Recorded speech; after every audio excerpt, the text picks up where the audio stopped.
Well, they're trying to deny me to pay for my education benefits, and the reasoning right now is because I missed it. I didn't do it earlier. Is essentially what they're trying to say. They're trying to finagle the rules so we're like, oh, you're just not within the timeline. But All right. Also, that's just so you not the know, in case. case you're not comfortable talking about it, I just went live as I'm saying this right now. Oh, good. Let's tell everyone all my personal problems. Sorry. As you were saying, I was like, oh, Thanks, shit. Ben. Um, all right. For those who are watching, we're gonna get started here in just a second. I'm doing the fun task of making sure this appointment goes through to check out my router. I guess I should log into Roll20. I get to take a third favorite enemy, and I'm thinking dragons. Yeah, if there's any character decisions you want to make, you should make them now. Now's the time. Yeah. Yeah, because we were sleeping, and when we wake up, we're gonna be fully leveled at that point. You guys so are there's essentially no change off in the your far mind. left of the map where it says, like, this area leads to the Storville Plateau. You guys are probably camped, like, right at the edge of the plateau, so you can still oversee the valley. Alright, cool. But you're coming by on Friday, and it should be before the actual Friday session, so you shouldn't miss out on anything. Hey, Perfect. Drew. Yeah, what's up, man? Flanking feat. What was that called? Called outflank. It's a teamwork feat. And you and the Warcat have it, correct? Yeah, I got it through taking a level in Hunter. Yeah, that's the nice Or thing about two Hunter is levels they in can, Hunter. like, take teamwork feats with their pets and stuff. Gotcha. Because I was thinking about taking yeah, that. if they have it, was you worth can take it, 'cause too. I have it. Okay, I'll probably end up doing that. Yeah, because if you had it and I had it and the Yeah, Warcat that's an had it, extra that would be opportunity great. for a +4 to the flank instead of +2, so that's pretty good. Plus Yeah, because combat you always- reflexes. Yeah, you always need more help with trying to hit people, Agnar. Right? Well, it's either that or like greater weapon focus. So I was like, that's probably got more flair to it. I was thinking about this earlier, and the thing that I actually think they've rebalanced it a bit better for second edition, but I feel like the case for most like D&D, Pathfinder, whatever, what have you, the fighters and melee people are always going up as like just a linear function. As you level up, you know, you get better and better on a slope. But the casters are on like an exponential function. So I feel like right now we're at like, what are they, level 13 now? I think we're starting to hit that point where like the fighter is still a consistent damage dealer, a consistent DPS, but the casters are starting to get their like level 7s, 8s, 9s, like insane magics. Gotcha. I basically peaked for the bard. Dude, his high peaks in level real spells life, are so. no bueno. Yeah. I think we're all about there, Ben. We're playing D&D on a Wednesday, or Pathfinder on a Wednesday. We peaked a while ago. Yeah. Well, let's see. So, going off last session, technically you guys had finished book 4. But that's book 4 out of 6 for our viewers. Which was the Fortress of the Stone Giants. That being said, you still have a certainly evil dragon on the loose in a cave just over this way in the valley, who you all had wanted to deal with. Right now you're camped outside the Valley of the Black Tower. Throughout the course of probably the rest of this day as you made camp, various giant tribes were leaving. They briefly tried to reorganize even after the death of their leader, Mokmurian, the stone giant wizard. But thanks to Agnar kind of having a one-on-one trial by combat with another hill giant leader, the rest of the giants kind of gave in, and between that display of power and the fact that you allied with Kona the Wise, who's kind of like the new leader of the stone giants, you were able to disperse this army that was planning on attacking most of Varizia, at least. Like, this was a certain threat to the country. And while Varizia might not be as organized as certain countries, it's kind of a lot of, like, city-states. It would have been a very hard threat to combat with, you know, city-states and no directly organized military. Just a few more notes. You guys also began researching about Jin Shalast, which is a lost city of the Runelord of Greed, Karzug. You guys also now realize that Karzug himself, a Runelord who is somehow still around despite the Thassalonian Empire having fallen near 10,000 years ago, he took control of Makmorian as he lay dying and spoke to all of you.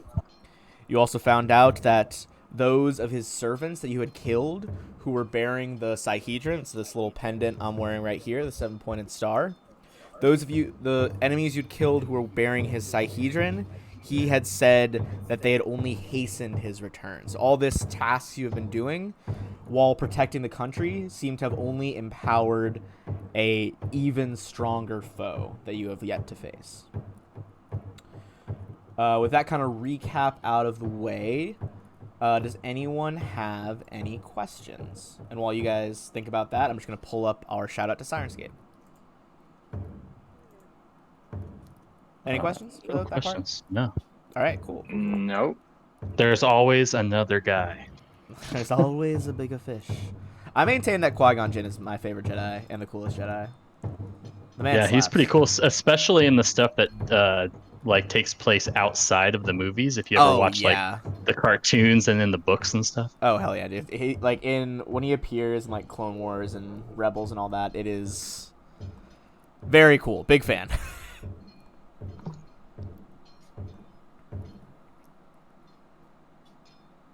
All right.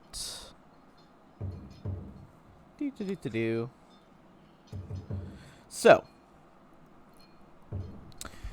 now that we are ready, I'm just going to do a quick shout to Sirenscape. I'm going to link their credits here as well. Or that'll be at the end of the session. Thanks to Sirenscape for the amazing atmosphere and music. You can add the sounds and more to your game when you download either the Sirenscape desktop or mobile app. The app is free and comes with 20 sound sets that are included to get you started. Don't ever need to register. Head on over to Sirenscape.com to find out more. And at the end of the session, I'm going to show you exactly what packs we have been using, because we're using some special sound packs designed specifically for this campaign. So now that we have all the kind of starting stuff and recaps out of the way, what is your plan here? Currently the Giants are leaving. Longtooth has yet to show himself. Presumably he's still in his cave.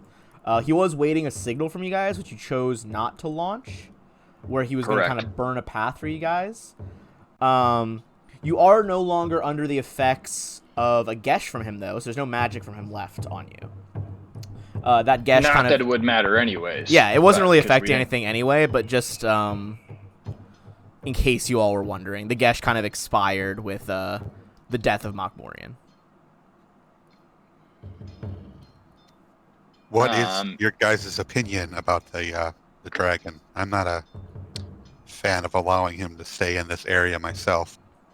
Well, I just took another favorite enemy as dragon, so I would love to use that feat. I would just like to fight him for the sheer thrill of it, so... Seems like we're on the stage. Imagine being in this world and hearing that. You would think the person was fucking insane. Yes. What do you want to do? Like, I don't know, man. I was thinking like we could tackle a dragon this weekend, kick back. No big deal. Yeah. Ezra's like, I'll climb it. Is the dragon... I swear to God, Ezra climbs just one more misunderstood? goddamn thing. I watched him pick up and eat someone from Sandpoint. I'm pretty sure he's evil. I don't know. I feel like he's misunderstood. I think from your previous checks, when you analyzed him as a red dragon when he was flying over Sandpoint, you know that like most of the time red dragons have kind of a chaotic evil nature. That's Canton's biggest hang-up. While he's confident over a period of time he could probably persuade this dragon to help Canton out, it would not change his alignment. He would still be evil, and that it very, very much does go against Caden, for instance. But more importantly, it also with Odral. He feels closely with Odral. While if I think I could convert him, I'd be in. But I don't think there's a chance of that, so I think our best option is just to cut the head off the Drake. Seems like O'Drawl is right there with you on that decision. If I'm reading O'Drawl right here. Mm-hmm. I'm okay with this too. I was just curious, since I know a lot of you have religious beliefs. I could summon a succubus, which I think gives us a good chance. That's Or not where I could do thought you were something going different. with it. I kind of want to get your guys' opinion on this. Yeah, sounds like a lot of flavor. I'm into that. Yeah, O'Drawl, I think it'll be the one with the hangups because I worship Caden, and while we're all about freedom and good, it's essentially if the ends justify the means. So yeah, I think it'd be for the better, but definitely, I don't know if a succubus. I'm gonna let O'Drawl take it and see what he says from there. Well, my religion, we sort of try to work with everyone if possible and see other sides. So, I mean, Okay. I think I could work with, if it helps. See, I could switch to a dinosaur, but the succubus can also fly. So if this dragon goes airborne, she'll have a good chance of doing damage. That's true. The flying is an issue. All right. Dragons can fly. That is confirmed. Let's go land out in front of his cave, buff up, and then we'll go in there. And Well, before we leave, I was going to do one thing. Just give me 10 minutes. okay. Before we rest for this night, I'd like to do something if I have time. Okay. Let's do O'Drawl. Well, I think you guys already rested. I was going to do something in the morning. Okay, gotcha. So let's do O'Drawl's thing. Well, actually, since you're doing yours in the morning, you wanted to do this before you sleep for Turgon? Yes, I want to do mine before let's do I sleep. Turgon's thing real quick, and then we'll double back to you, O'Drawl, okay? I Yep. have to use 2 Arcane Reserve points, Okay. but I want to use 1 to cast a dark vision spell. All right, And you I going wanna with the dark vision spell. I want to use the other one to do a permanency spell and give myself permanent dark vision. Ooh, hell yeah. You kind of do this first spell, moving your hands in arcane somatic components as your eyes have like a film of like darkness go across them that clears back to your normal eyesight. And then again, a little film of like blue sparks washes across your irises again. And there's a brief glow coming from your iris around your pupil. And as it fades, you now have permanent dark vision. Fantastic. Very Oh, cool. hook me up with that, Turgon. I didn't think when there you were- ever yeah. get a chance. That's a It's dope spendy. spell. It's like 5k to give yourself permanent dark vision, but I think it's worth it. Yeah, especially now that we're doing the dynamic lighting. Yeah, that was rad. All right, let us see. So you do that. You gave yourself permanent dark vision. Are you guys setting up a like watch rotation? You're just going to sleep. What do you want to do for that? We I can can do. stay up the first watches and do my stuff. Okay. Actually, I'll I do the could stay final up watch. Yeah, I could stay up for 6 hours and then just sleep. Oh the yeah, last you have 2. you only need 2 hours of sleep, right, with your item. Yep. All right. Get some dice in here. So first shift, nothing seems to happen. Who's going next? Agnar can. All right. I think we're gonna do. We don't have to do a roll for every shift. I'm gonna do 3 rolls to see if anything happens. All right. And who takes the third shift? Ezra will take it. As you guys spend the night kind of nervously, you're confident in your fighting abilities, just making sure you're not swarmed by giants or any other beasts of the plateau.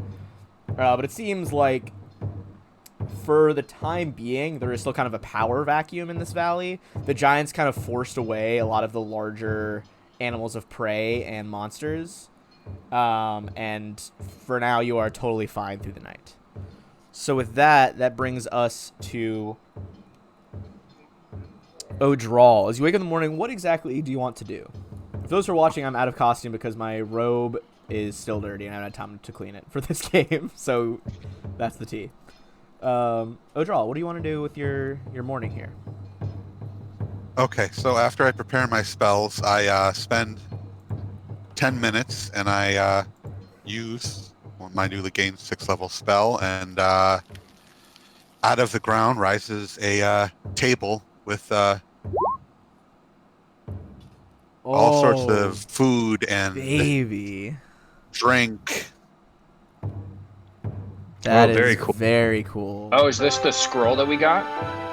No, a prepared spell. Oh, that's awesome. With kind of the fanfare of divine magic, Saren rays, the light of the sun is kind of like fading over the horizon as the sun begins to rise. Yeah, you see this amazing stone table come out of the ground.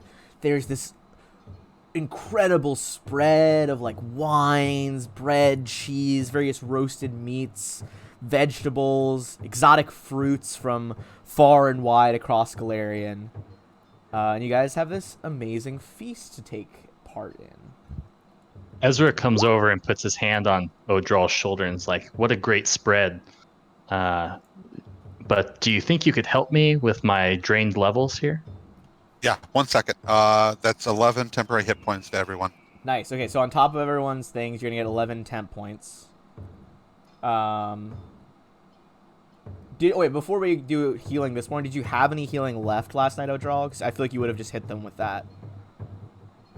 Healing, yes. I would have hit. I had stuff I could spontaneously change to cure spells. Right. And I think I had 2 channels left, maybe 1. All right. Let's start with the channels, I guess, and we'll see how much everyone is still down. Because everyone automatically can heal for their level when they sleep. And remember, you guys can also roll the heal checks to see if you heal double your level while you sleep. Alright, so 2 channels. Everybody's going to get back an 18, then a 13.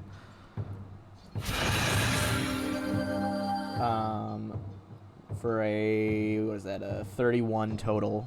Is anyone still down after that from the night before? Yeah, I'm at 108 from 123. Okay. Okay, let me hit one of these. I had some of this left. Hell yeah. I forgot to roll my hit die last time, so I'm gonna hit it real quick. That's Okay. what's coming up here. Not bad. Could be worse. Yep.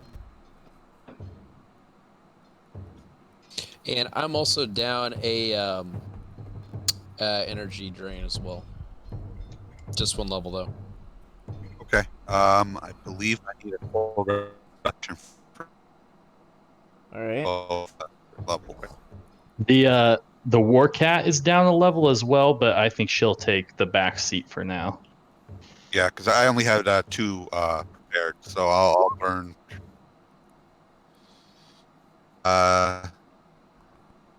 Were they temporary or were they permanent? Alright, you begin. Temporary. Yeah, I think they were temporary, right? You spend 3 rounds casting this intense restoration spell. I believe they were temp ones. Let me see who gave you. Yeah, it happened a while ago to Ezra, like 2 sessions ago. I want to say it was when you were fighting probably the Black Monk. Yeah, it was the Black Monk. Yeah. Okay, that would make sense. Let me double check to see his I do remember we had a conversation about restoration would take it away. Yeah, I seem to remember that as well. I was just double checking. it was temporary ones. It was from his breath of death effect, where like exhaled that like black cloud. Yeah,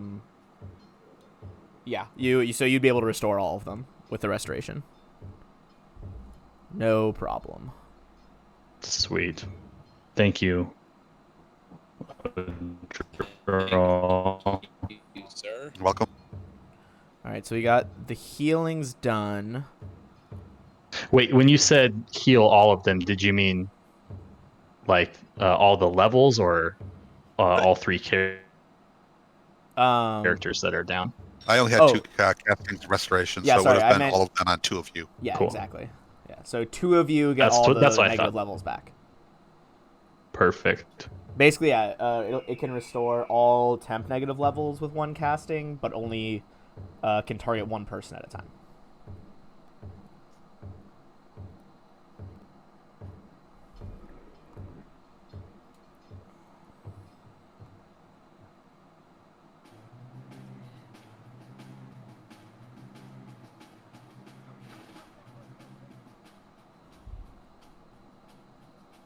I swear the soundboard is so quiet today. There we go. Alright. Anyone else have any preparatory spells or tasks that you'd be able to accomplish them while partaking of the hero's feast? Actually, while we're here, that might be good. And remember, this is definitely relevant for the dragon, because they have that fear effect. The Hero's Feast is also going to give you a +1 morale bonus on attack rolls and will saves, and a +4 morale bonus against saving throws for poison and fear. Are we right outside the cave at this point? You guys Night. were camping just kind of on the edge of the plateau over here. The cave's just kind of across the valley. It's not letting me ping it. There we go. Once we get there, I would cast protection from evil. Yeah, we'll do all our buffs right before we go in there. And then, honestly, part of me was thinking like I was gonna go up and trick him, and then have one of you guys attack. But I don't know if Canthem's up for that task. Do it. Oh, there's nothing dangerous about trying to go talk to a dragon solo. That's fine. All right. It seems right on fine. brand. I'll go with you. It is, Yeah, you guys. It is dangerously on brand for your character, I would say. All right. Yeah, we're gonna do it. If you guys are coming with me, the only thing is, I think if we can get Turgon, I don't know if you want to stay in your sphere of invisibility or something like that, because he didn't see you last time. I don't know if that'll weird him out or not. But I mean, the rest of us, I think we can walk up and quote unquote pay our homage to him, and then when you guys get the signal, just unleash. Unleash hell. All right. So I would say kind of you don't really need a stealth check, especially for the longer buffs. If you guys just want to like cast your longer buffs as you're like going up to the cave. He's not like omniscient. Yeah. He's not gonna like see you from down the mountain necessarily. So if people want to, just start getting like, well, haste might be a last minute buff just because that one's only rounds per level. Right. But I would say any like minute or 10-minute per level or hour per level ones worth casting before you get up there. Unless you have something to get you from the top to the bottom before haste runs out, but I don't know if that's worth your spell slot. I mean, up to you. If you want to try to like be ready with the haste. Not the full group. Not the full group. So we do have good hope, but not haste. Is that what I'm hearing? Correct. Yeah. When I cast haste is when you guys should probably just go to town. Gotcha. Deal. Okay. Deal. And would we technically be in the mountains here, Ben, for favored terrain purposes? Yeah. You're still in the mountain range. I believe this is the Kodar Mountains. They're kind of like along the spine of Arizia. And I'm gonna take the aspect of the bull from my my hunter's bond thing. Gotcha. Get that strength boost. Also, fool that I am, I'm not using my evil dice. Where are my evil dice at? I gotta use my Runelord dice. Alright. Now that we got the internet sorted for tonight, I'm gonna keep the camera on for you guys as well. There we go. Alright. So, Turgon's got the communal protection from evil on you all. You guys have your various single or group buffs. Are you still going to try to go up to the cave with Canthem? Yeah, I think if he's not flying around, let's just go to him. He doesn't know any different. He doesn't know what our intentions are. We did promise we would split the loot. So that's my ploy for getting a foot in the door. Hell yeah. A Trojan horse, per se. Alright, so as you approach, Longtooth the dragon is just kind of curled up on his pile of gold and various like treasures. As you approach, he's like, Well, if it isn't my friend. The giants flee. Mokmurian must be dispatched. He is, of course. If you would look over here to my right, you'll see that my compatriot here, Agnar, has his head with us. I thought you may want proof, especially with considering getting your share of the treasure, since we held up our end of the bargain and you held up yours. You signal Agnar over to show off the head of Mokmurian. He kind of waves it cheerfully at him. Excellent. Now I am free to claim the whole valley as my own territory. You are well. Correct. What are your plans with the valley, by the way? This will be a good nesting site. Perhaps find a mate, but more importantly, collect my treasure. There is plunder to be had all over this land. Are there any other dragons in the area, actually, that you know of? Besides your two little baby, like those blue dragons you had down there? Drinks? It kind of like does like a rolling shoulder shrug with his forelegs. It's like, the Wyverns are irrelevant. As for other dragons, if they are nearby, I have not seen them. They are perhaps in their own territories. Well, fair enough. Real quick, Ben, out of character, are we doing on a map or this kind of theater of the mind? This is kind of theater of the mind for now. Once we start, I'm going to put us on like a little grid. Oh, gotcha, okay. Gotcha. Well, then, I want to... We did promise you our share of the treasure, so I believe Odral might have some treasure and kind of get everyone who might have some up in here. Give a nice little... Take off my hat, nice little sweeping bow, and as I do that, I start chanting real quick and casting haste. Alright. Give me a bluff check to see if you can just, like... he's gonna sense your mode to see if you have hostile intent. Absolutely. I would and expect then lesser I'm if he gonna did. just draw a little curve here that is the cave entrance.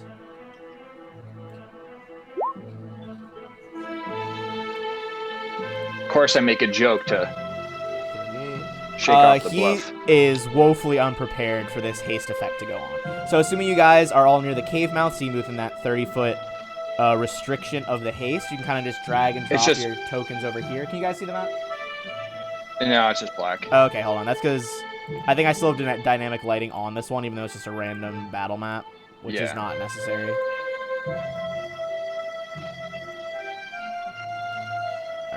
And I'm going to take it back off now. Okay, there you go. Can everyone see the background map? Yep. Alright, let's go ahead and get Longtooth's token on here. I'm going to say his Aura of Menace is not going to activate until his actual turn.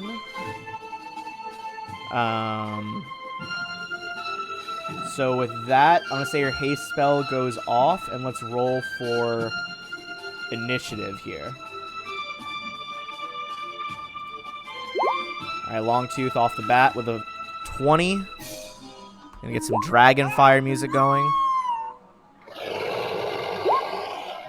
Oh, nice job, Ezra.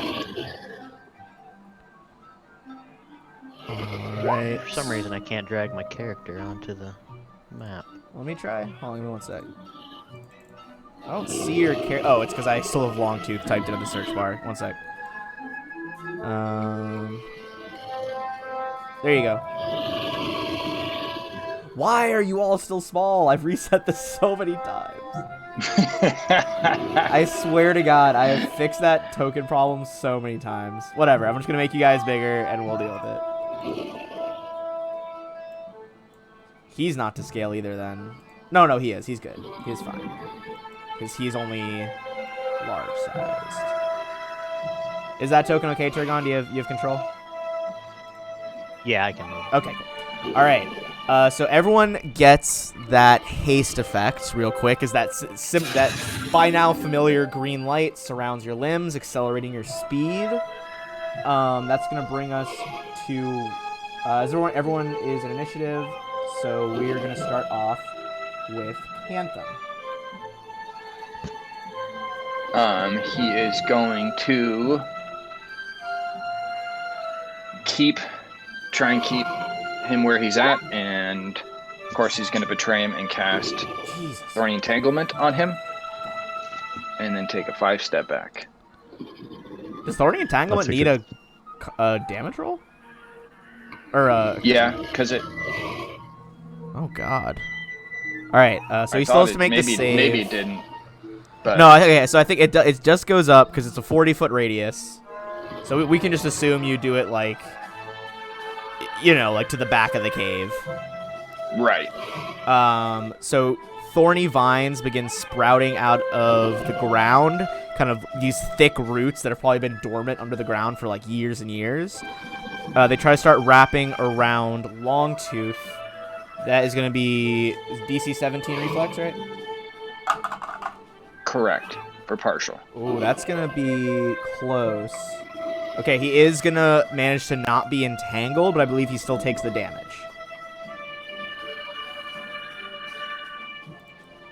Not a bad start. As these, vines and, roots that have thorns around them just whip into him, that is going to deal our starting bit of damage here. And I don't know that it can crit or not, so I'll just do 14 as the damage. It's only one difference. All right, with that opening strike... Yeah, that's the difference. Dude, yeah, if he kills you guys 1 HP, I apologize. Oh, we had some player deaths last night, but not today, right, guys? Let's keep it together. That was All right. my own fault, though, last night. Ezra. Well, I mean, part of it was just that guy was fucking jacked. I forgot the lightning, though. I mean, that was also a factor. Ezra, Real what quick, do you want to do? before Ezra takes his turn, Malice needs to be twice her size, so the same size as the dragon. She is large. I'm gonna desperately try one more time to get these tokens the right way while you guys take your turns. So Ezra, you can go ahead and do that while I start trying to get one fixed back up again. All right, yeah, Ezra is just gonna take a 5-foot step forward and unload with his scimitars. And now I have 2 weapon rins, so Ooh, baby. I have another D10 plus half my, or 1.5 times my strength modifier. So that is awesome. This is going to be interesting. All right, so you step forward with haste, just unleashing an absolute barrage as you draw your scimitars out and begin slicing. Let's see. He has not acted yet, so he is still flat-footed. Let me double check his flat-footed AC. It's still pretty high, because he's a fucking dragon. So that's going to be... every single attack is going to miss. Oh, terrible. Sparks begin flying off of Longtooth's scales as you just become a whirling, dervish of scimitars. And Longtooth's just I knew you would betray me. Alright. How he gonna do this? So, is the thorns, is that making it difficult terrain?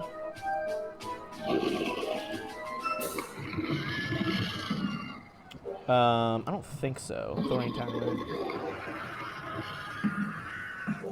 Alright, so first things first. He is going to fly diagonally back and up. Which is going to mean, Ezra, you can make an op attack right here. Okay. I can't do a full round, right? It's Actually, just a single give me attack. 1 sec. One of those might have hit, because I don't think he got off. I take it back. One of your scimitar strikes would hit that 27 for 16. Because he does not have his mage armor on yet. Okay. Because you guys got the drop. Then the op attack I can do a full round, right, with the attack of opportunity. I don't get these very often, so I'm not sure. No, it'll just be 1 attack at your highest BAB. So your strongest attack. All right, it's gonna say a bunch of stuff, but just take the first one. All right. I got this cool cone pack that I'm gonna try to use for his fire breath here in a second. That is gonna be a 23. That one is not gonna connect, as you kind of like whiff just under his belly as he flies up into the air. Let me double check. You see his mouth start flickering with flames through his teeth. Just exhales this massive blast of fire. That is gonna be a 40-foot cone, which is the one shaped cone I do not have.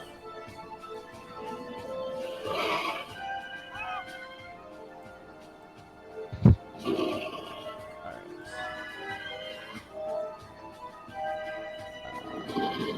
on, I gotta like adjust its shape. Okay, so he is gonna be able to get all of you. Oh, damn. As he lets loose this devastating blast of fire, I need everyone is going to make a reflex save for the fire, and now that he is angry, you are also going to make a will save for his frightening aura. Although, is that negated by your... No, okay. Oh, nice. Ezra, do you have evasion? I do have evasion. Okay.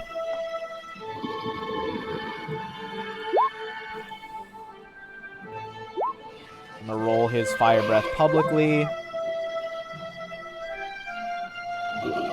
Alright, so a lot of solid rolls here.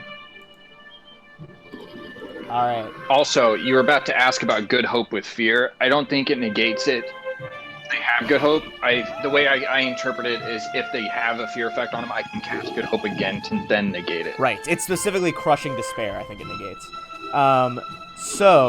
But you guys are all getting a +4 morale bonus against fear effects from the feast, the hero's feast that he summoned this morning. Let's resolve the fire breath first. So, Ezra, you hit the deck as he's like flying above you guys, unleashing his blast of fire. You avoid all damage. Turgon, that's a pass. Agnar, that's a fail. Odral, that's a fail. Cantham, that is a pass. We also need one for Malice. Oh, yep. And then I'm gonna go ahead and roll this damage. She's gonna turn into a popcorn kitty. Let's see. Come on, Malice. Oh, now Okay, one. so Malice, Odral, and Agnar all fail. You're gonna take that full 35. Ezra's gonna take nothing with evasion. If you passed and don't have evasion, you are going to take 17. Just gonna keep that template down here in case I use it again later. That is going to be his full turn with the fire, but now let's all make our will save rolls against his frightening presence.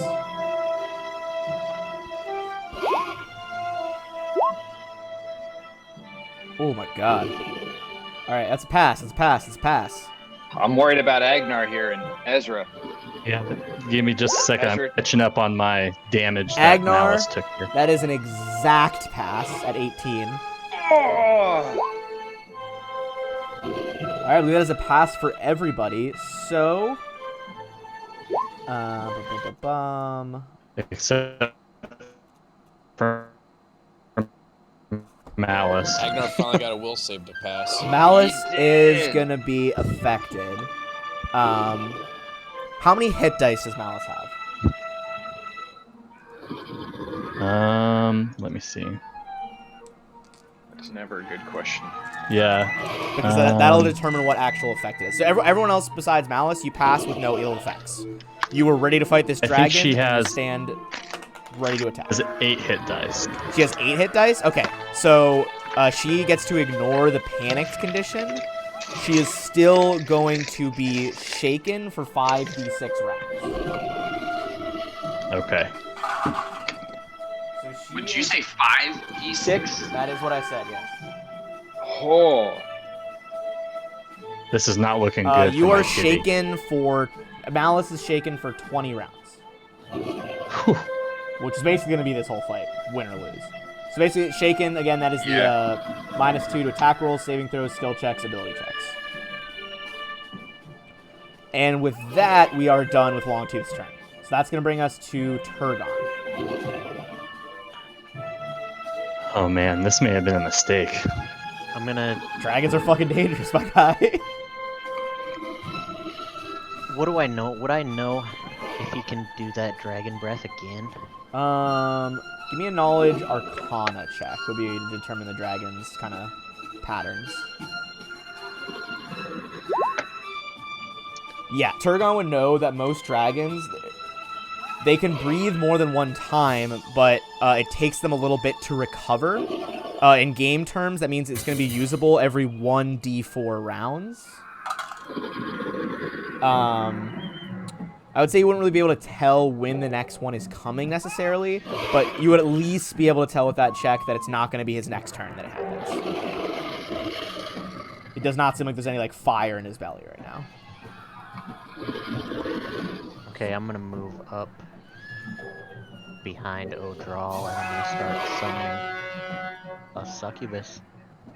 All right. God, I've DM'd so many games. Surely I have a succubus token uploaded. I have like 4.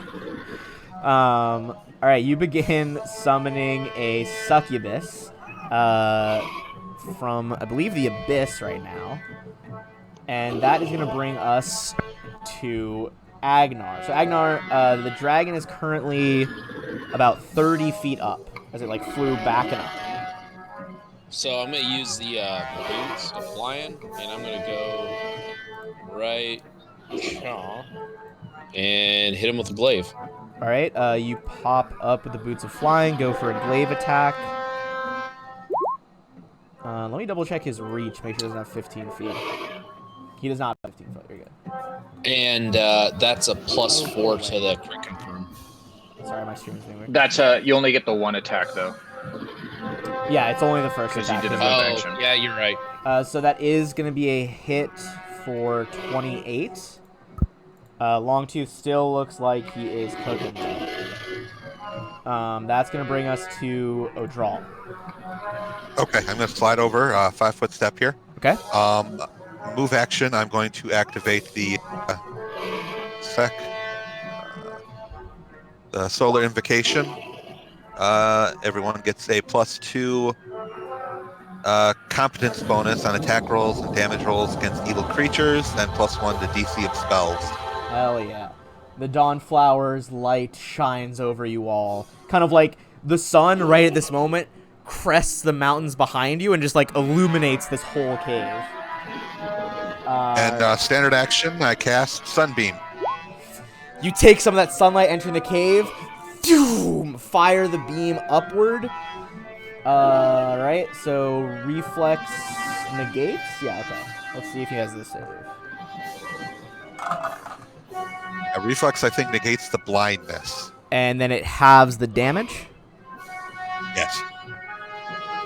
Alright, so Longtooth manages to avoid the blind effect as he like covers his face with a wing, but that sunlight begins to like blister the outside of his wing membrane, and he takes that 20 damage. Oh wait, are you rolling? Wait, which roll is the real roll? Because there was one up there too. Oh, there was one on the top. Sorry, I didn't see that it was up there. Forget it. Okay, cool. I mean, that's a better roll. I did that one manually. I didn't see it. It's all good. Yeah, so his wing begins to blister. What's crazy is like it feels like it should be fire damage, but it's like just holy energy, so it still affects a red dragon. I read very carefully, and it Yeah, says no, nothing I was but like fire. scrolling through it just now. I was like, interesting.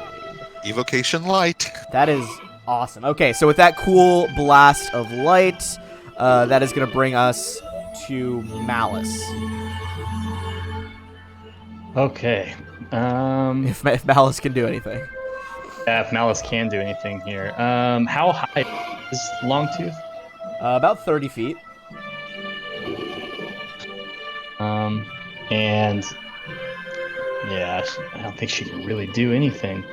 Okay. I'm just gonna. Ezra's gonna tell her to protect Cantham. She's gonna step in front of Cantham, and that's gonna be it. Alright, she moves into a defensive posture in front of Cantham, trying to shield him from Longtooth's wrath. That's going to bring us back to the top of the order with Cantham the Bard. Go ahead. He is actually going to kind of crouch down to try and get some cover behind the cat and actually hold his action until the succubus comes out. Okay. You kind of take cover behind the armored war cat. Ezra. Okay. Ezra is going to pull out his composite longbow with frost and hell yeah. use a dragon's bane arrow, 2 of them. Oh, hell yeah. And it's your favorite enemy And now, so too. I'll just roll the 3d6 after. I'll type For the it electricity? in. No, Oh, not for the it's electricity. for For the frost and bane. bane arrow. Bane, Oh. Well, Bane only adds 2d6. Oh, on the PFSRD it says. It should be like 2d6. Let me see. Oh yeah, yeah, you're right. It's an extra 2d6. My bad. No worries. For some reason I was thinking. Keep for in mind, 3. Bane that also would have adds been even better. Bane also adds +2 to hit and +2 damage on top of the 2d6. Okay, so we'll add that onto the top of this as well. Okay. So. Okay. All right. Go for your attack roll with the bow. So 30 to hit. So 32 to hit. An extra 2 damage on that for 13 piercing damage. And then 8 frost damage. then And then roll. 2d6 for the Bane. So right now we're at 21 already. 21, 25. Oh. So this arrow, like, sinks into, like, a chink in the scales on Longtooth's chest. Like, a gout of, like, fire spews out. And he's like, "Ugh, vile enchantments. What is this?" And I guess the other 2 arrows don't hit, right? They do not. The 22 and the 25. Okay. That is going to bring it back to Longtooth. Longtooth, is basically just going to, like, swoop a little 5 feet next to Agnar and just go absolutely ham on him. So this is going to be 1, 2, 3, 4, 5, 6 attacks. And these are all effectively magical attacks, so it would bypass DR. Alright, hold on. It's going to be a lot of dice. Are these all on Agnar? These are all on Agnar. I feel targeted. Alright, first is a 27. Or 37 to hit, sorry. Yeah, that hits. Yeah. Alright, you take 21 damage. Let's see. That was his bite as he sinks his jaw into you. Next. You said 27? Wait, hold on. No, not 27. It was 22. 22. Okay. Alright, next is a 24. Does that hit? Yes. My AC is 21. 21. Okay, so in that case, he... Is that included the extra AC from the Dawn? What was it that Odral put on us? Oh, no. There's no that is AC. There's no bonus AC from that. bonus from the invocation, the solar invocation. There might There have is, been there is for one from protection haste. from evil. Protection from evil adds I thought 2. protection I from believe. evil had that. Yeah, +2 protection. Okay, so then it would have been a 23. Okay, so 24 still would have hit then. Alright, so first claw attack. You're going to take 16 more damage. Next claw is a potential crit. That landed cocked. I'm going to roll it again. That confirms.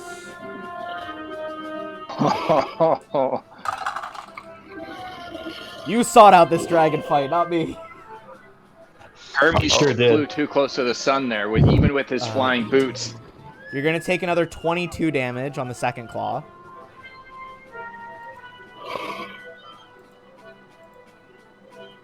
Are you keeping track of all these on your token? I've got them all right now in a calculator, and I'm just going to do it at the Okay, very end. as I'm at long as you 25 are, I left. just wanted to make sure someone's keeping track. Because I'm re-rolling dice, so I can't keep the dice. Alright, next up, he whips his tail around and gets a 21 as he managed to duck out of the way of the tail. Is that it? Nope, there's 2 more wing attacks. Oh, Jesus Christ. I'm at 6 HP right now. Oh my god. Alright, wing attack 1. That is a 32 to hit. And you take 11 damage. Oh no. Oh no. As you begin to drop from the sky, he's gonna go in with one last wing attack. Oh.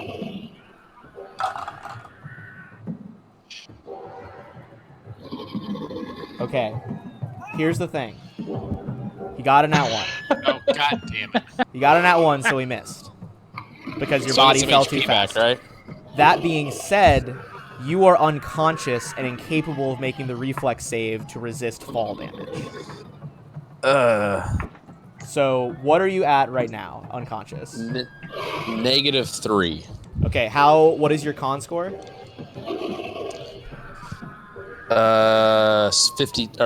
15. Okay, so if you take 12 or more damage from these 3-6, your neck is going to snap on impact with the ground. Oh. You should roll it publicly. You want me to roll publicly? Yeah. All right. Yeah. Fact. All right, so again, for the viewers, this is 3d6 on 12 damage or above. Agnar is dead. It's a 14. So it's 15 modifier 2. Is that 17 total, or is that... No, it's once your negative equals your con score. Your body falls down, your winged boots going slack, and you hit the ground. There's a gigantic as your neck just snaps to the other side. Well, hopefully there's a way to revive him. Wink, wink. We'll see. In all honesty, I think your hit could have one-shot him, so it's only fair he tries to one-shot you. Yeah, dragons, a lot of Yeah. natural attacks, and natural attacks, even on his secondary attacks, they have a high chance to hit. All right, that was Longtooth's full turn. As he turns his burning red eyes toward the rest of you. Oh, I got a question for you, Ben. Yes, go ahead. So this may not matter at all. The adamantine has a -2 DR for all hits. Would that apply to this and make that the 12 to make it? Damage reduction. Yeah, is it DR / dash? I just remember it was a -2. What kind of armor are you wearing? Adamantine armor, right? Yeah. Okay, give me 1 second. Yeah, adamantine armor is DR all, which that dash is. So yes, you got hit 5 times. So add back 10 health. On the math I was doing, I was taking the -2. Oh, you already. I was already factoring that in. I was talking about for the fall, for that 14. Oh.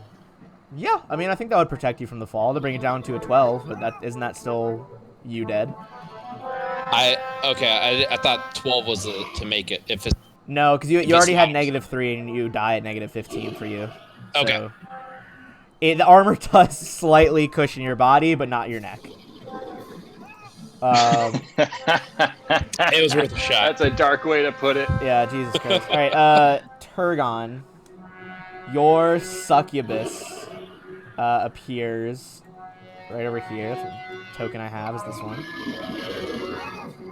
Where would you like her token to appear? Diagonal from Agnar. Diagonal from Agnar? So, up here? Okay. Right up here. And then she's gonna try to hit him with a touch attack. An 18. This is for her... Which attack is this? Vampiric touch. Ooh, can she cast that? Oh, yeah, she can. At will. At will. Yeah, I just pulled up her stat block. 18, let me double check his touch AC, but I believe that is going to do it. That is going to do it, so go ahead, and as she, lays a hand, she's like, well, isn't this just a party? And sucks out 13 hit points, kind of starting to siphon away Longtooth's life itself. And then I'm gonna yell, no, you bastard, and I'm gonna move here. And I'm going to use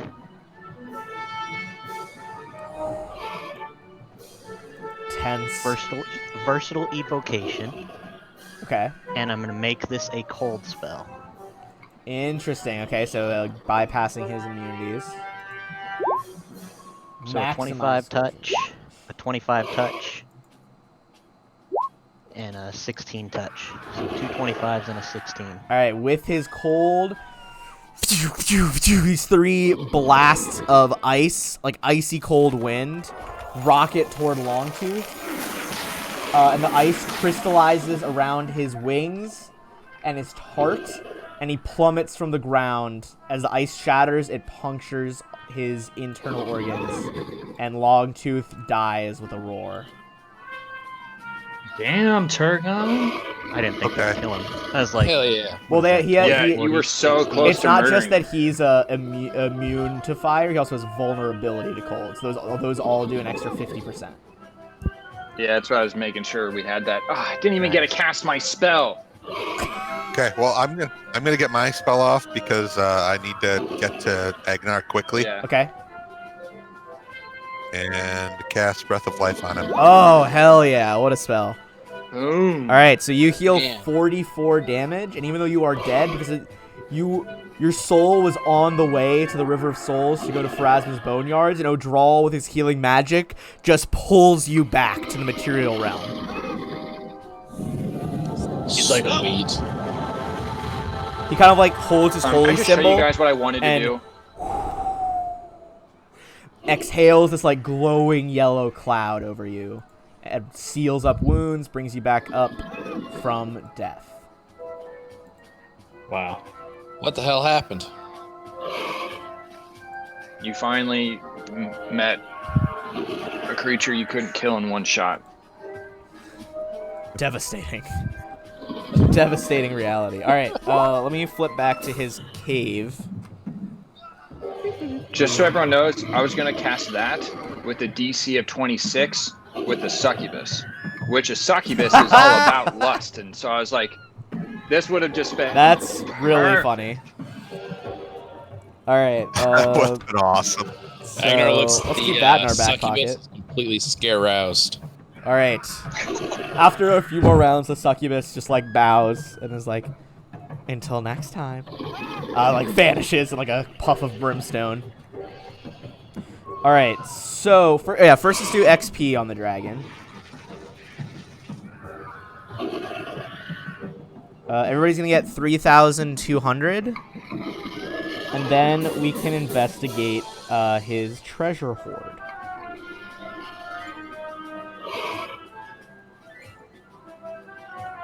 I'm I gonna thought that fight was going to go on for a little longer, surprisingly.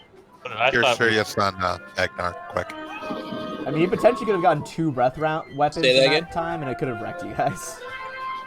That's for Agnar. Alright, Agnar gets to cure serious wounds. Let me know when you guys are ready for the treasure, because there is a lot. Okay, hold on a second. I mean, How much should I get back from that draw? From the Breath of Life. That one was 30. 30? Okay. Oh, yeah, sorry. all right, yeah, I'm ready. Thank you. Alright. So this is literally like a massive, like shimmering piles of treasure.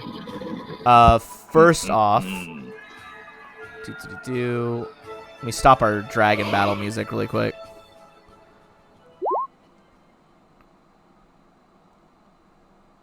All right. Where's my sound pack that I want for this? Just some background tones. All right. So, this massive pile of shimmering treasure is laid out before you. First, let's talk about the coins. There are 23 platinum pieces. We're going to go big to small. There are 3,403 gold pieces. There are 23,145 silver pieces. And there is 360,055 copper pieces. So it'll take you most of Got the day, at least the morning, to count all this insane amount of treasure.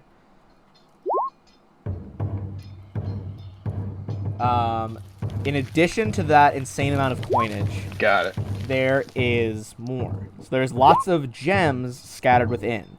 A few are particularly noteworthy, so they deserve separate appraise checks. First, there is a water opal, kind of like a pale reflective blue. Whoever wants to make an appraise check on that.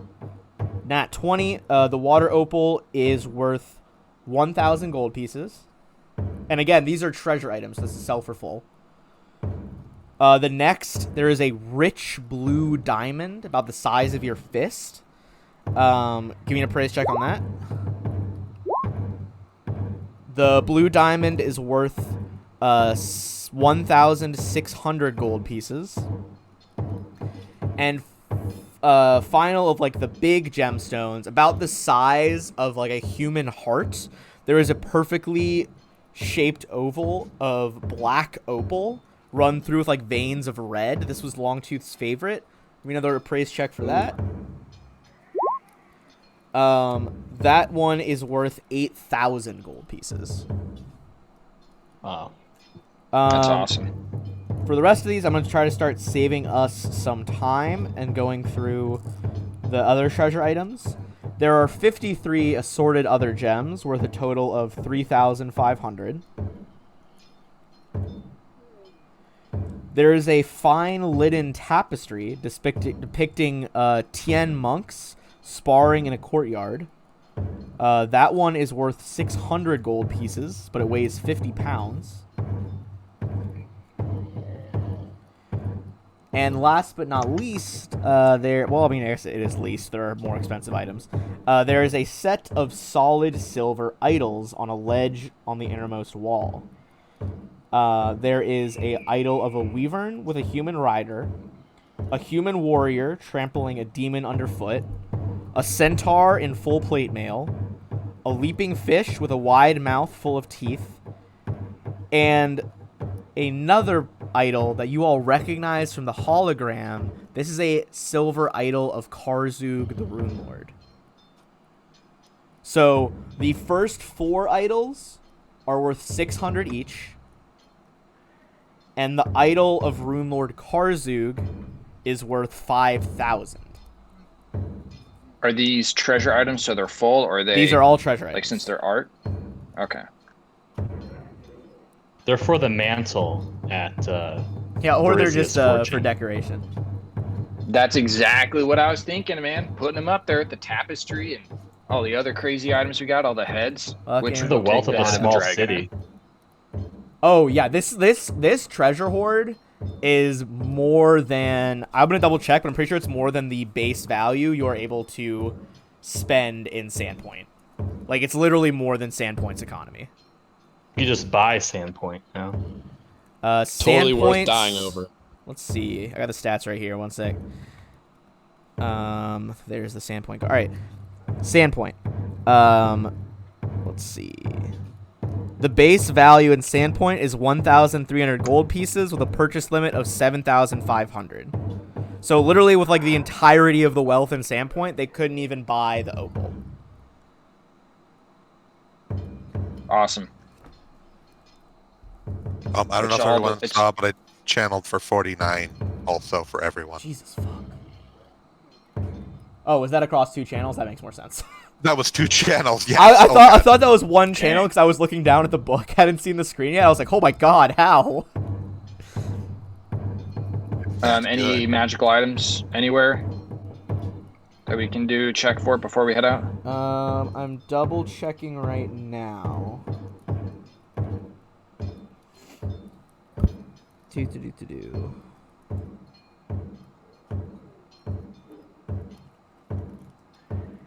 No, he doesn't have any more magical items. It's just straight up treasure.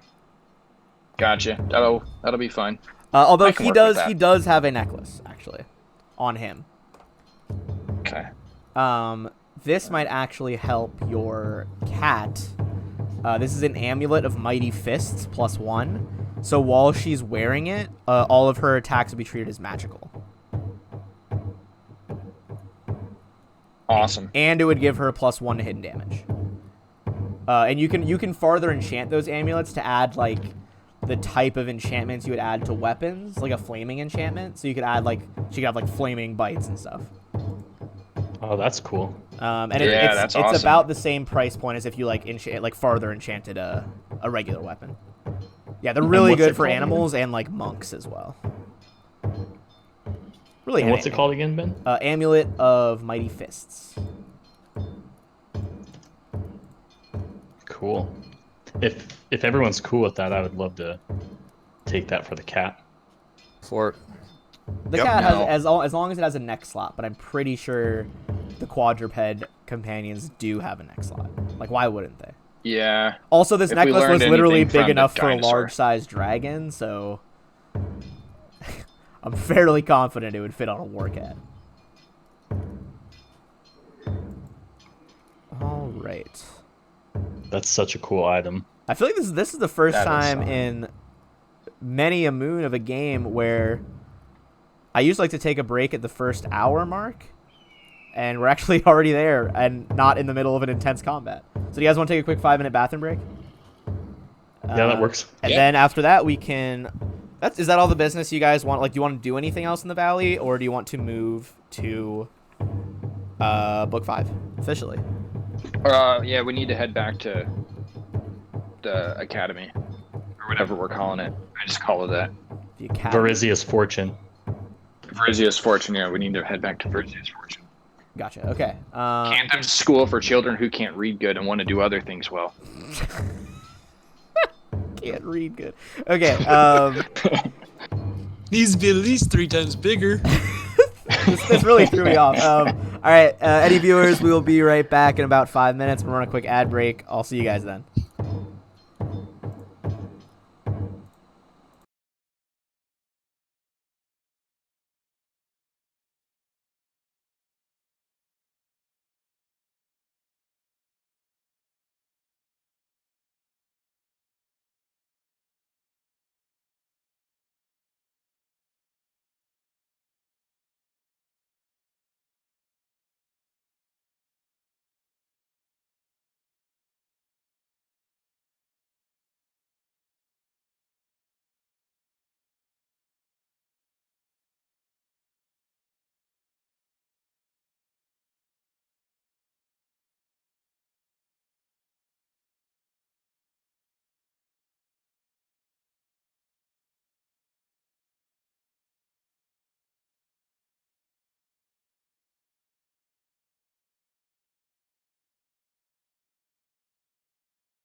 Back for a while, it seems like, to buy stuff and do all that. Yeah, I'll have to go through and check it out. I'll add it up, but I don't even know where we're at, to be honest with you. Okay. Hey Guys, Ben, and before Depending on what we we Yeah. keep. before we leave the cave with the dragon, Ezra would like to cleanly cut its head off for taxidermy purposes Okay. to put on the Agnar- mantle. Agnar will help him Another out. mantelpiece. Yep. Yo, I'm totally gonna pay Drow to make a picture of us like sitting in the mantle I and was like like fine sitting leather around the chairs. fire. Like Yeah, smoking with pipes. these on the wall. Yeah, I just love like that. sitting all dignified and everything, like behind like stepbrother style. All right. Yeah, you can. I'll say you can just do that for taxidermy purposes. Do you need a survival check, or we're just gonna theater I think mind you can it? just take 20 on that pretty easily.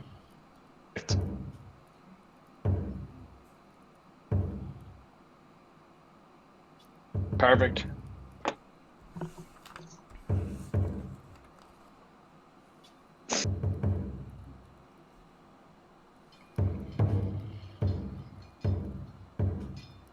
I only got one of my 4 sunbeams off in that fight.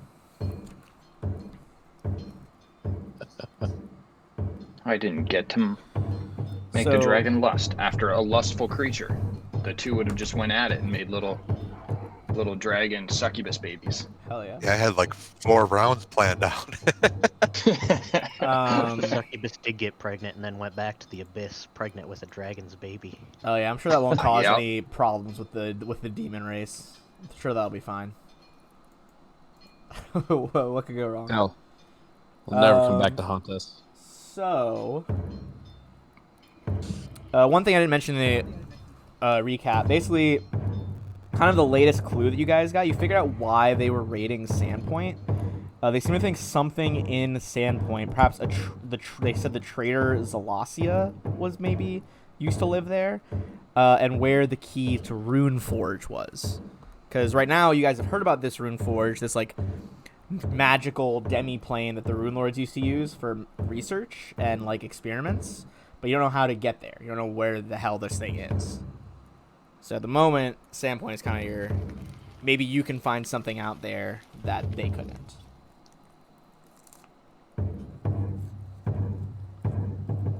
Of course we can. We're the heroes of Varizia.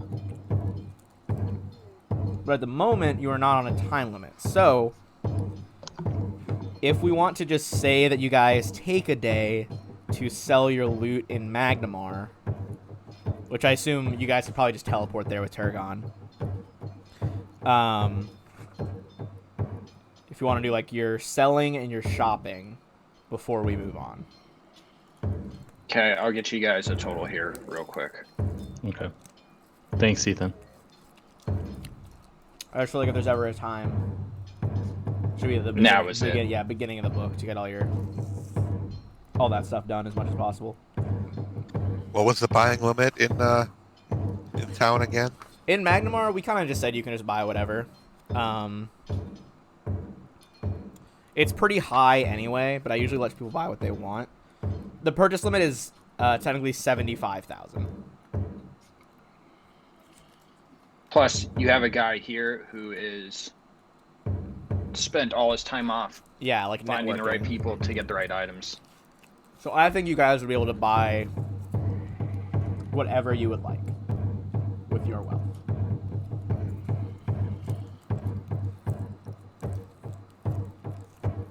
Be it a magical item for shits and giggles or one that is worth it.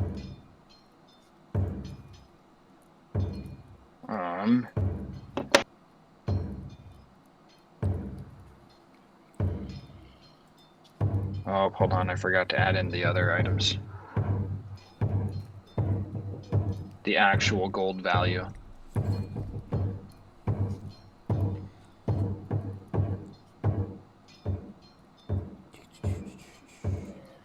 Yeah, Ezra's like crazy rich. He doesn't even know what to do with this kind of money. He's a ranger, you know?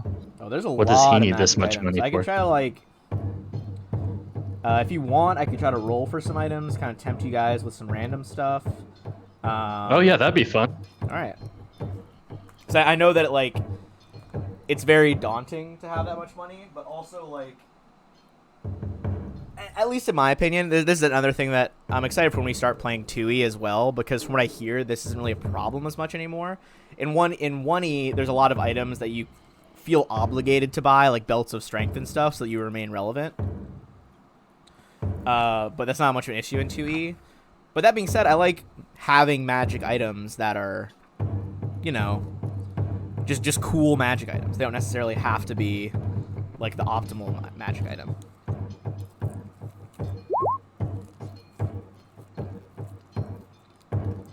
$32,000 per person. Jesus. Yeah. Ben, I'll do my selling thing too, just to see, just because that's Yeah, what give me a diplomacy check to see if you this can guy get does.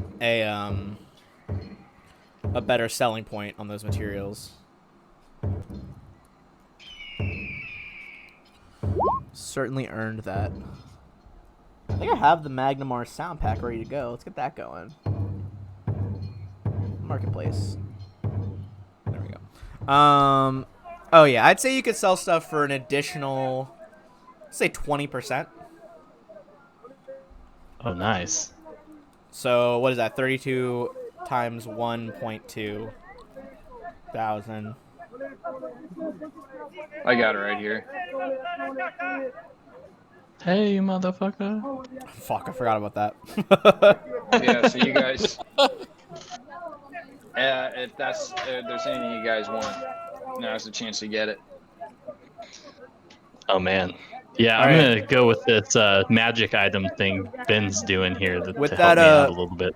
With that 20% increase, that'd be 38,000. 38,400. Guys, I'm eating a Starburst flavored fruit by the foot, and honestly, it's the best thing that's come out of 2020. And that wasn't hard. Yeah, that's a fair point. All right, let's see. Who do we want to go first? Let's start with Agnar. Did you want to do one of the random rolls? I was actually gonna save up and try to buy the Horn of Valhalla. Dope. That is a very cool item. Ezra, you wanted one of the random ones, though, right? Yeah. All right. Go ahead and give me a D100 to determine what type of item you're gonna roll for. We're gonna do a couple rolls here. Okay.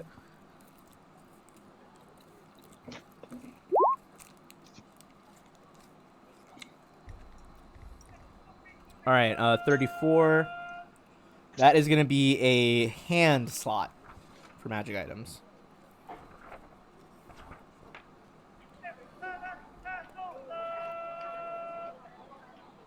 All right.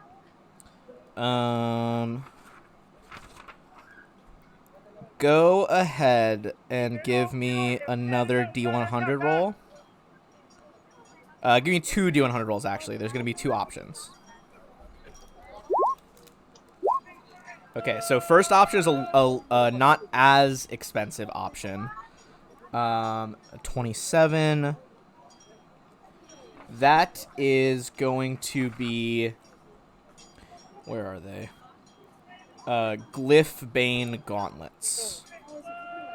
Which I am double checking what they add right now. Give me a second.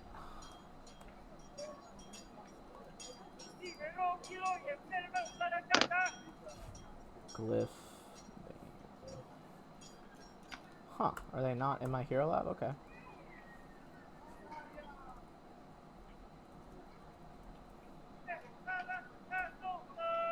Alright, so these dark brown leather gloves are etched over their entire surface with arcane insignia.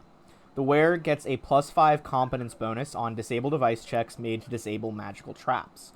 Once per day, the wearers check to disarm a glyph, rune, or similar writing-based trap. If it exceeds by 10 or more, you can change the trigger condition. So let's say there was like a symbol of death. And it's like triggered when enemies walk through. You could trigger it so like the bad guy walks by and they set off the trap. Cool. And next you got the That's interesting. 76. This is gonna be the more expensive option. Oh, I've actually never heard of this one. That sounds exciting. I love when I get to see new items. These are gloves of the shortened path. Once per day, the wearer of the oxblood leather gloves can bend space to extend her reach to a non-adjacent square within line of sight. For the next 10 rounds, you can touch anything in that square as if it were your own square, as long as you have line of effect to it. You can change the targeted square as a swift action.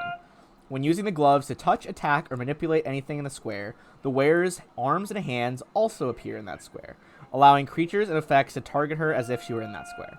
You cannot use this connection to transfer anything or from one square to the other, or vice versa. If you drop anything, it lands in her square. You can use your hands, including natural attacks, if any, handheld objects such as lockpicks, and melee weapons in that square as if you were standing there. The square is part of her threatened area, though you cannot use it to provide flanking with yourself. You can't use the gloves to grapple, make range checks, or attacks that require you to move out of the square the gloves are in. Interacting with a target square is distracting, and anything that threatens you automatically flanks you. Those seem pretty cool. So gloves. Yeah, of the those seem shortened cool. I don't path- know exactly how to utilize them. Yeah, that seems like there could be like it's vague enough that there could be multiple uses here. Yeah. Gloves of the shortened path are worth 27,000, and then the Glyphbane gloves are worth 9,000.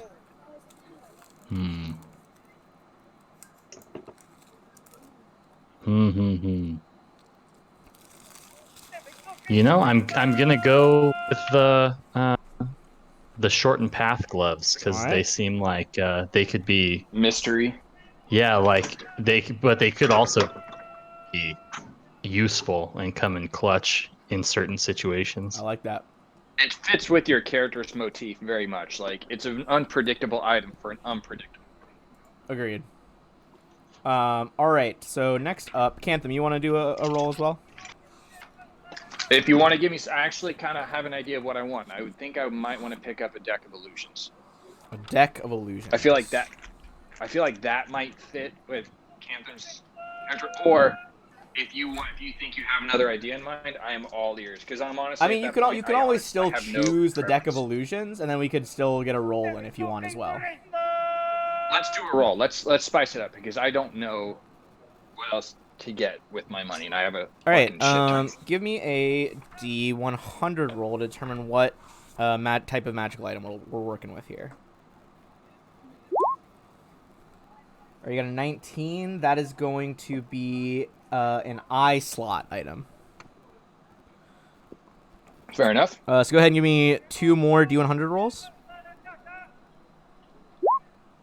I got a 68 and a 58. Ooh, that's interesting. All right. First up is lenses of figment piercing, which I believe let you see through illusions. Let me double check that. When you first see an illusion effect with the figment subschool, that figment, and it allows a saving throw, you can automatically make any allowed saving throw to realize that the image is illusory instead of waiting to interact with it. So a lot of illusions only trigger your chance to see if they're fake by interacting with them. This lets you just see them and make that save right away. Awesome. If you fail to disbelieve the illusion, even making that save, and you later interact with it again, you get a +4 against the saving throw with the saving throw the second time. I like it. All right, so that is the cheaper set of eye slots. The next one is a 58. That is going to be a set of rainbow lenses. So these lenses interfere with the wearer's ability to see color, and everything appears in shades of black and white as if the wearer was using dark vision. Once per day, the wearer can use either color spray, hypnotic pattern, and rainbow pattern. So does this give him dark vision while he's using these? No, it removes your ability to see with color. But it lets you once per day cast... Oh, it's actually all three. So once per day you can cast color spray, hypnotic pattern, and rainbow pattern. Gotcha. I actually like the lenses of figment piercing. Okay. Those ones are double checking 12,000. So you might have enough to get that and the deck actually. What's the Oh deck? yeah, Like I have 8,000? eight grand. Okay. Yeah, you would definitely have enough to get both of those things. Perfect. And then I am gonna loan some money to Agnar to go get his horn. All right, Agnar is gonna go get the Horn of Valhalla. Does he have to roll to see which one he gets, or can he pick? I would say he could just pick because I know there's like 4 or 5 types. Yeah, there's a silver, brass, bronze, and iron. I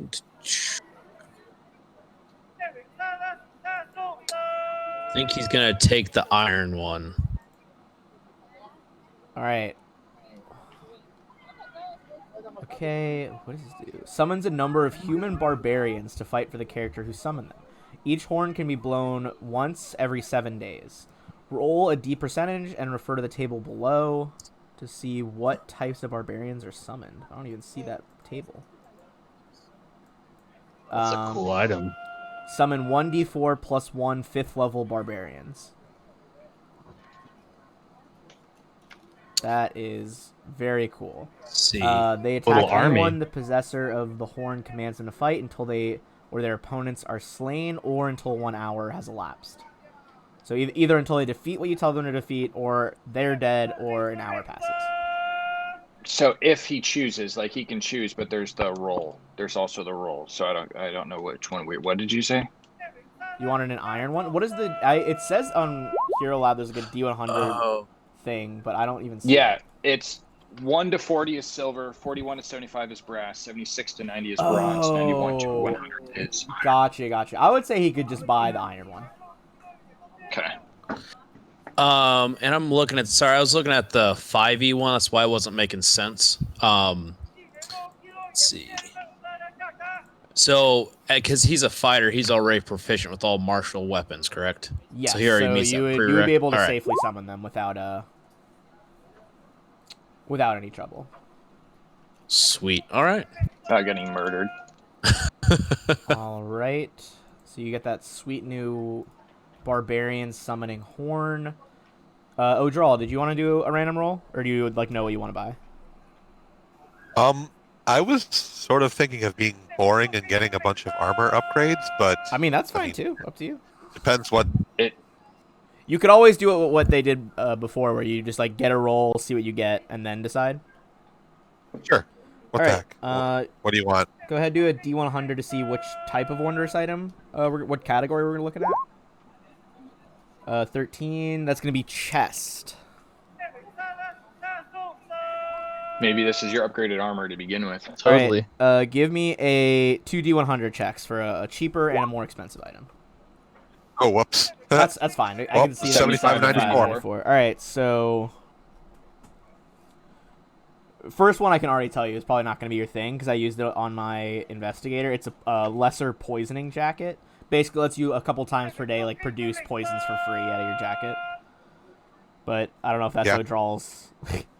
Odral's mood. And then a 94 on the second one. Ooh, that could be interesting. The second one is a spectral shroud. This thin bleached cloth covers the wearer's entire torso. Some also cover the wearer's face, but don't interfere with vision. The morbid burial shroud grants the wearer some affinity with the spectral dead. The wearer can discern invisible or ethereal creatures as though having see invisibility. Once per day, the wearer can become incorporeal for 10 rounds and gain a fly speed equal to half your base speed with perfect maneuverability. You can't attack while incorporeal, but you can dismiss that as a move action. So you can permanent see invisibility as long as they're invisible or ethereal creatures around, and you can choose to become incorporeal. And that one is 26,000. Ooh. So it's pricey. Yeah, that's more the armor I was looking at. I'd say let's go probably get not. upgraded. Okay, you can do the armor. All right, why don't Thanks, you so. start pricing out what armor upgrades you want to get. Then you can start applying those to your character sheet. Turgon, do you know what you want for sure? Or do you want to get a random roll as well? I'm pretty sure I know what I want. Okay. Do you want to do the optional one to see what you get, or no? Sure. Okay. Yeah. let's see Start what with a D100, and I'll see what category we're working with. That's 58. That's gonna be a shoulder slot. And then go ahead and do 2 more D100s. Alright, I got a 43 and a 20. Alright. First one are Pauldrons of the Watchful Lion. These steel and brass pauldrons feature 2 brass lion heads, one on each shoulder. Twice a day is an immediate action when a creature successfully makes an acrobatics check to move through the wearer's threatened area or its space without provoking an opportunity. A shadowy lion can animate from one of the pauldrons and attack the creature. The attack uses the wearer's base attack bonus plus dex and attacks the target's touch AC, dealing 2d6 of piercing damage from the phantom lion. And then for the more expensive shoulder slot one, you got a 20. Oh, that's interesting. I don't know what that does.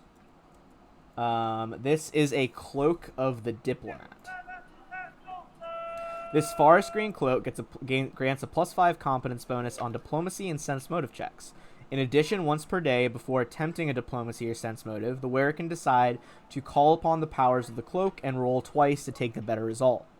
Finally, the wearer can adjust a creature's attitude up to 3 steps when using diplomacy, instead of the normal limit of 2 steps. However, the cloak's power does have a drawback.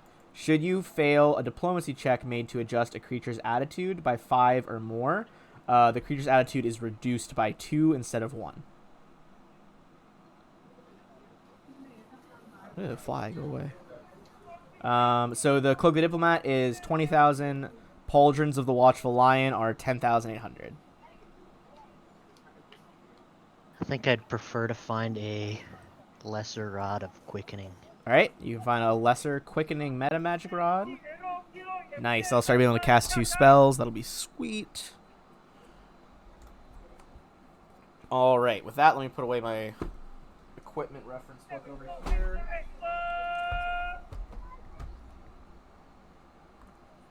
Okay. How's everybody doing on their items? Do we still need some time to apply bonuses and stuff? I need a few more minutes. I'm making a couple decisions. Okay. Sorry. No, that's fine. That's gonna give me a few minutes here. I only finished Ezra and the cats, saving them as regular tokens again, so I'm gonna try to resave the rest of you guys while we wait. And Turgon, what did you get? A rod of quickening. Oh, gotcha. Rods of quickening. Also, by the way, awesome. We should totally, and this is gonna sound inappropriate, I know. Okay. We should totally share rods with each other. Oh, all right. I have a little bit of rod sharing. I got a pretty gnarly rod. I got a rod of piercing, I think, could be benefit to you. If you ever need something to get past someone's DC. Or spell resistance, yeah. Hell yeah. Alright, Turgon's token is about to be good.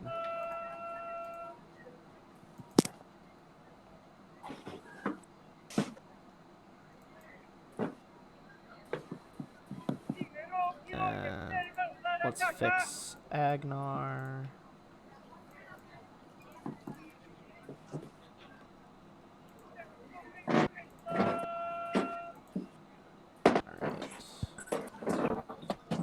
Agnar, and that just leaves us fixing Odral. Sorry, I just showed you guys Odral's token for no reason.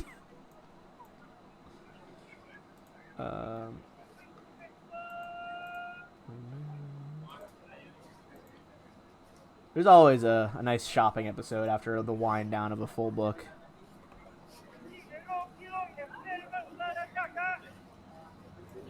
Yeah, heads up to everybody. I need to step out early. I might be back a little bit later, but I got something I need to attend to right now. No worries, dude. Just yeah, let us know. I'm just happy you showed up. I missed you. Mhm. All right. So got that. Got that. Get my notes ready. Okay.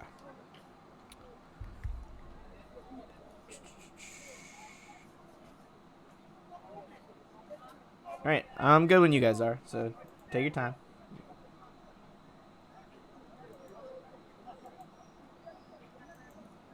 In the meantime, I'm gonna show off some of these sweet metal dice. So if anyone watching is interested in looking at Skull Splitter dice, we have a link that if you buy them through us, helps support the channel. Skull Splitter dice are really, really cool. These are the dice I use all the time when I play in person. You can get them to come in these cool metal tins. I got the Wizard's Grimoire one, but there's other ones like Thieves' Tools and things like that, where there's room for 2 sets of dice, a section for a packet of cards. I use it to keep my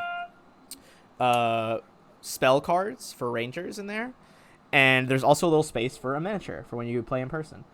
I really like their metal dice. I used, I believe it's the Black Dragon color. It's kind of like a gray metal with green writing on it, and they're just satisfying as hell to roll. Although use a dice tray because you're gonna wreck your desk if you don't. And if you are interested in that, I'm going to go ahead and drop the link in the chat in just a second.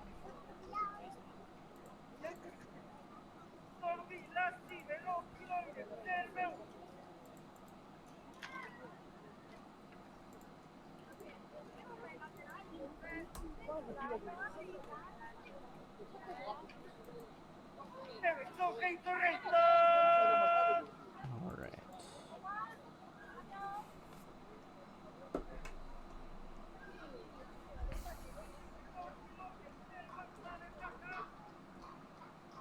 Oh, there's only 2 books left, isn't there? Yeah, this book and then the next one. Dang, but we're not done conquering Varizia yet. Well, Conquering? wait, yeah, what? I mean, saving Varizia? Subverting the government? It's taking a turn. Yeah, if you want to save people, you have to run the country yourself. Yeah, and I mean, if you guys don't want to, it's fine. But if you guys, keep wanting to play on the same day, we can just have within the Just Rise of the Runelords chat on the Discord server. We can kind of do like a little vote or take suggestions for what we want to do next. Oh yeah. Yep.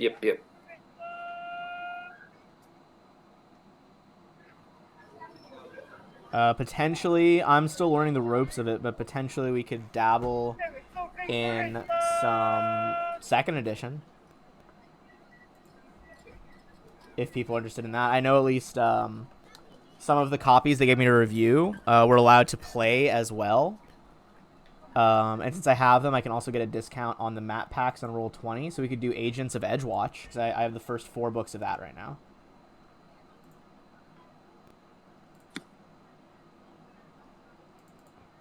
Be a bit of a rules change, but might be refreshing. Yeah, Just I'm up about for trying anything. Yeah. Sorry, I'm almost done. I'm just No, you're good. sorting out some weapon things. We're just shooting the shit right now.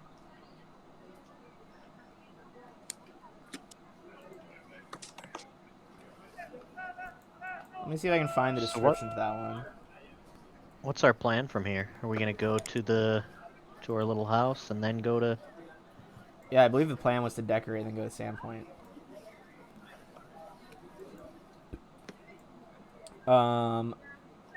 The description is, amid the hustle and bustle of the world-famous Centennial Radiant Festival, the guards of the so-called Edgewatch precinct must take down Absalom's sickest serial killers brashest bank robbers and cruelest criminal masterminds, in order to ensure the success of the festival and the safety of Absalom's citizens. After a string of seemingly unrelated crimes is revealed to be part of a much larger criminal plot, the members of one select squad find themselves in the center of things and must put their badges on the line to prevent the city from falling into chaos. By the end of this 6-part monthly adventure, there's one group that can lay down the law and order to save, or lay down the law and save Absalom, the agents of Edgewatch. So you guys get to be like special agents in the city guard, and it's Absalom, which is like the biggest city in the world. So it's a cool setting. I like it. But obviously, you know, we're not gonna be done with book 5 and 6 for a bit, so plenty of time for everyone to think about it. Yeah, we got to figure it out. All right, I'm gonna drag us over to the general map of Sandpoint for now.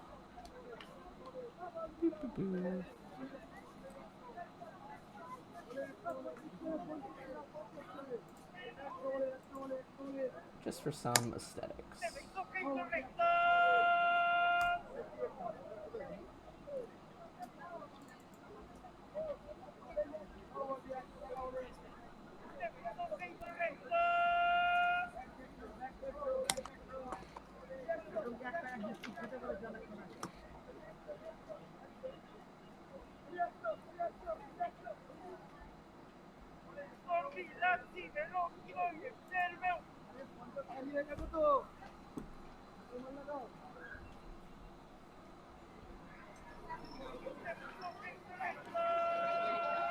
All right, how we doing?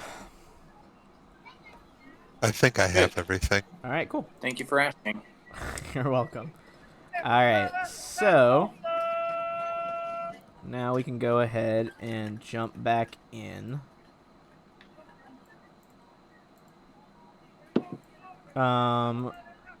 So is there anything you guys want to role play as you guys head to the what used to be the Misgivings, but is now your own home? Used to be Foxglove Manor, about a day or so's ride from Sandpoint. We know you guys go over there, you put up the statues, the silver statues up on the mantle. We have our taxidermied head of Black Maga, the legendary sea monster. We have our taxidermied head of Longtooth. Ooh, what are you building with the lyre, Canthan? I am fixing up the house so it's not a rundown mansion. Like, I want it pristine with a nice little statue in the center. When you walk in, we got a statue of Red, but then everyone's room is nice and built up, so we have our nice little Hell yeah. entry with our trophies, and in our nice little fireplace room, we've got on our mantle, we've got our, you know, our trophies from our big kills and our really expensive items, and a place where our sorcerer can conjure the demons below in the caves, but it's nice, of course. Yeah, you with the lyre, I think you'd be good enough to have a few successful checks with your perform, and over the course of several hours, you completely repair the manor with magic, removing any remnants of the rot and corruption that used to exist here.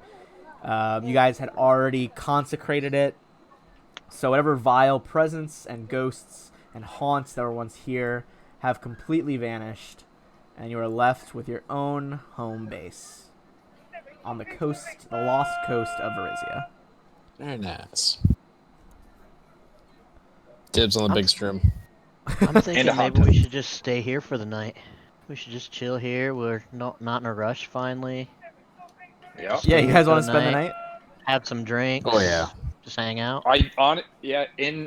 In our loot, I honestly did save. I saved the $2,000 lab kit in case anybody wants to do the expensive lab equipment that we had. So we have like a full functioning lab.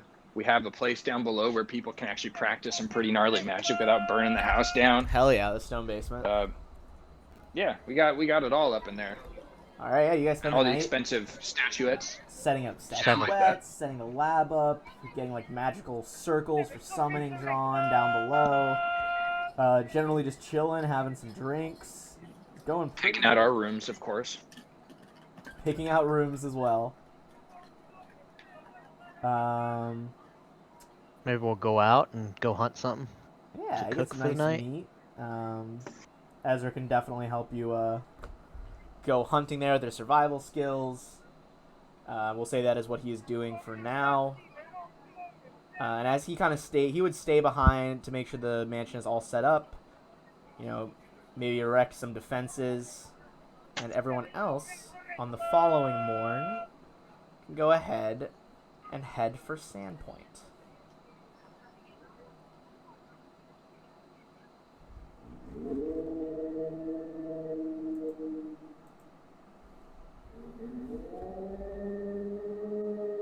Alright. You guys arrive in Sandpoint on a dark, misty day. There's rumors around town that the heroes of Sandpoint have returned, and throngs of excited hero worshippers and grateful citizens quickly find you all and sing your praises. Once the initial hubbub of the heroes' welcome wears off, however, you all are approached by a bashful-looking acolyte of the Desnan Church, who gives you all a message. He said to tell you all that there's been a strange sinkhole that appeared in town, and he wants you to meet him at the cathedral to talk about it.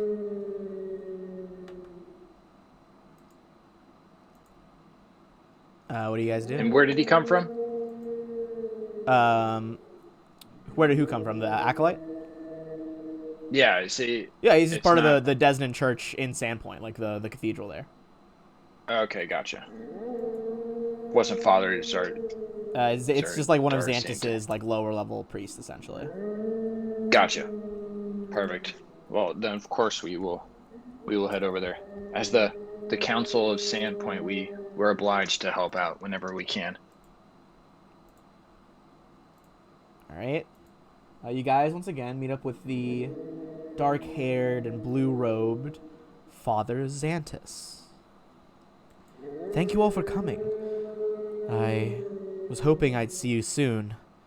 Listen, of course, we're all very pleased to hear of your successes. Sandpoint owes you a huge debt of thanks for ensuring its safety yet again.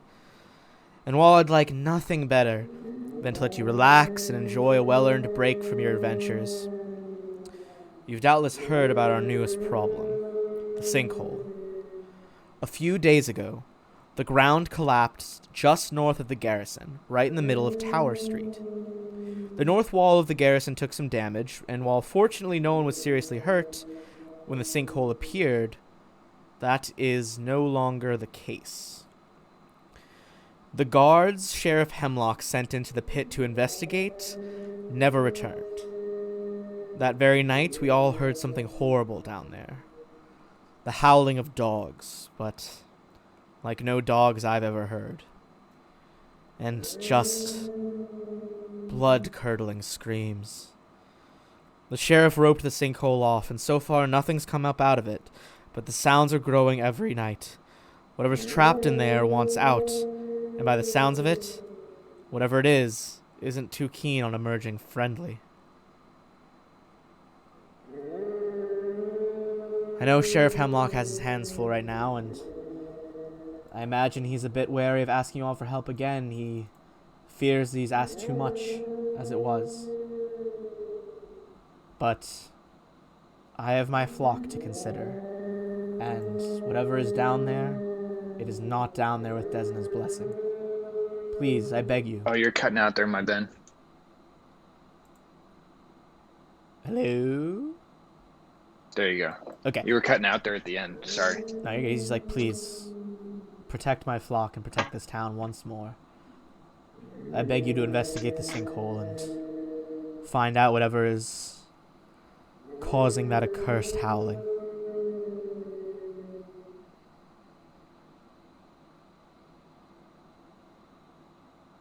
Will you do this? Of course. I Of kind of course. look at everyone's look at everyone and feel like, guys, as I said before, we're the Council of Sandpoint, and we've taken it upon ourselves to ensure the safety of the villagers and everyone here is part of our responsibility to do this however we can. All right, I'm marking on the map of Sandpoint on Tower Street just by the garrison. This is where the sinkhole is. How far down does it go? As you guys investigate, I'll let you know. The sinkhole seems to be currently stable at a width of about 30 feet, reaching the diameter of the street and consuming a portion of the garrison's wall to the south of the hole. Go ahead and give me a perception check as you guys examine the pit.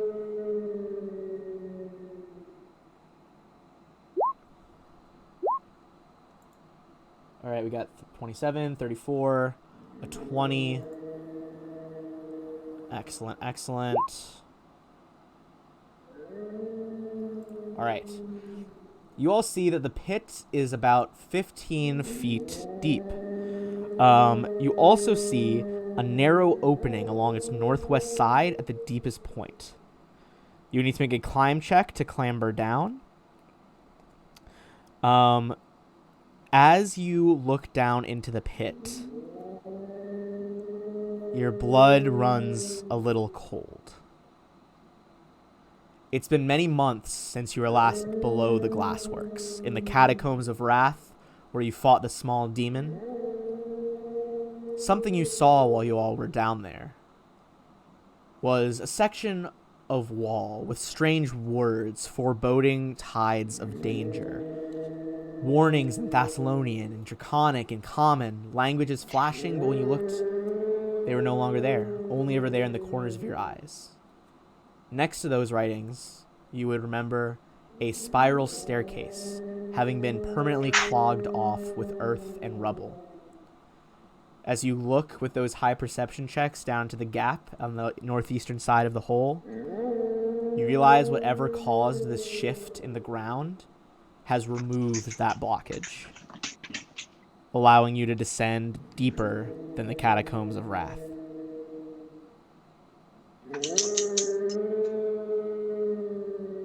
Can we tell, because that blockage was removed, is that why this sinkhole appeared? Give me a knowledge engineering check.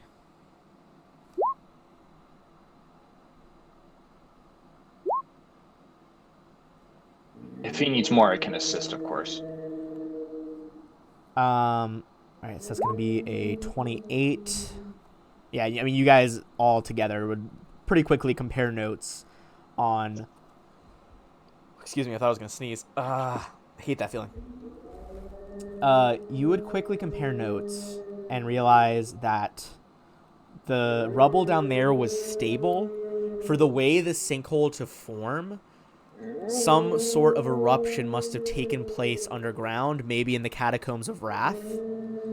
And that swell of energy or some sort of like underground movement would have been enough to destabilize the whole underground structure. So something happened down there. It's not a natural occurrence. That amount of rubble on the stairs from before wouldn't have gone away by itself. This street and the catacombs under have been there for like 10,000 years, before Sandpoint was even a thing. Without some sort of outside influence, it seems incredibly unlikely that a sinkhole would have formed naturally.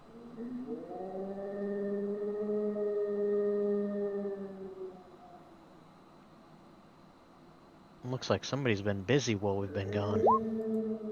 Yep. Cantham, casting Featherfall on yourself. Kind of just, I assume you like jump down and kind of just gracefully drift down to the stairs. Oh yeah, I was gonna actually see if anyone else wanted it, so that way we can all just kind of float down. But just so you guys know, actually I can do that. I can cast it on all of you guys at the same time, but I do take it and kind of float down. As you all kind of just, this burst of transmutation magic is beginning drifting lower, you hear what the villagers are so scared of. Distant howls. Anyone here can give me a plains check. Oh, Turgon, this is your jam, bro. All right. All right. With you all assisting each other, Turgon would know off the bat. Odral would need a little bit of help. Canton would know off the bat as well. You realize that these supernatural sounding cries are the sounds of Yeth hounds, the flying, hairless, red-eyed beasts that you fought in Thistletop. With the 31 and 26, however, you realize they sound a little bit different. There's kind of a more bassy, ominous quality to their howls. These are certainly still Yeth hounds, but perhaps something more than your standard.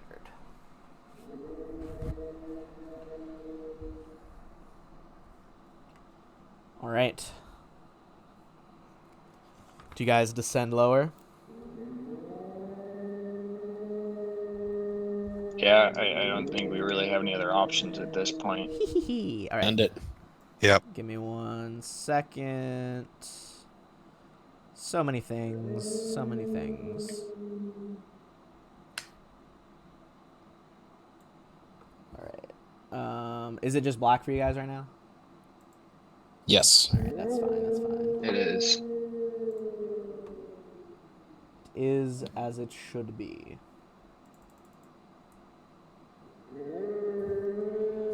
All right. Let me just reset. Get this all going. I've been playing around with Explorer mode. So the way this works is like once you see a room, when you leave it, it won't be lit up anymore, but it should just be like semi-grayed out so you guys can remember the layout, if that makes sense. We will see if that works or not.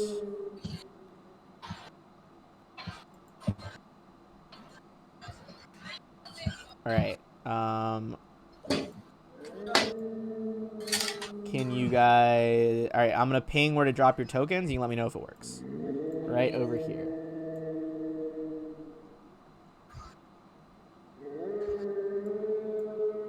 Sorry, Ojo, I'm just moving you a little bit because you were in the dirt. Whoops, sorry. No, you're fine. It's a very, like, narrow area, so, like, understandable.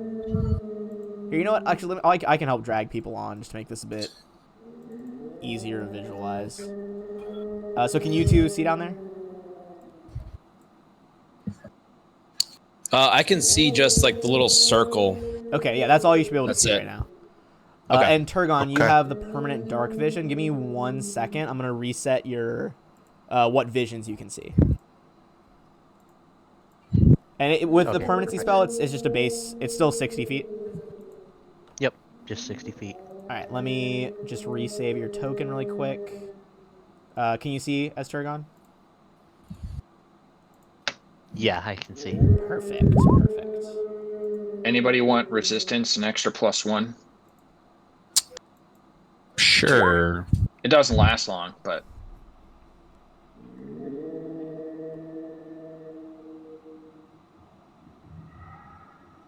I can do it as many times as I want. Thing. Quick. I'll be right back. All right.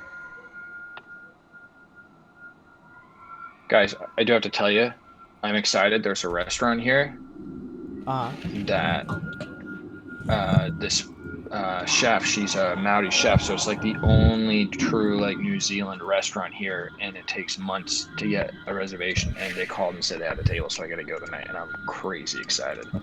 That is very dope. What night are you going? Tonight, Oh, hell yeah. Right, because it's not you just show up. late for you right now. No, it's not. It's only 3:30. Okay. That sounds awesome, though. You're making me hungry. Maybe I'll make some sausages later. Not as cool as that restaurant, but I got some, like, really good, like, sausages, like, cheddar and jalapeno inside them. Shit's so good. I am gonna cast Good Hope. All right.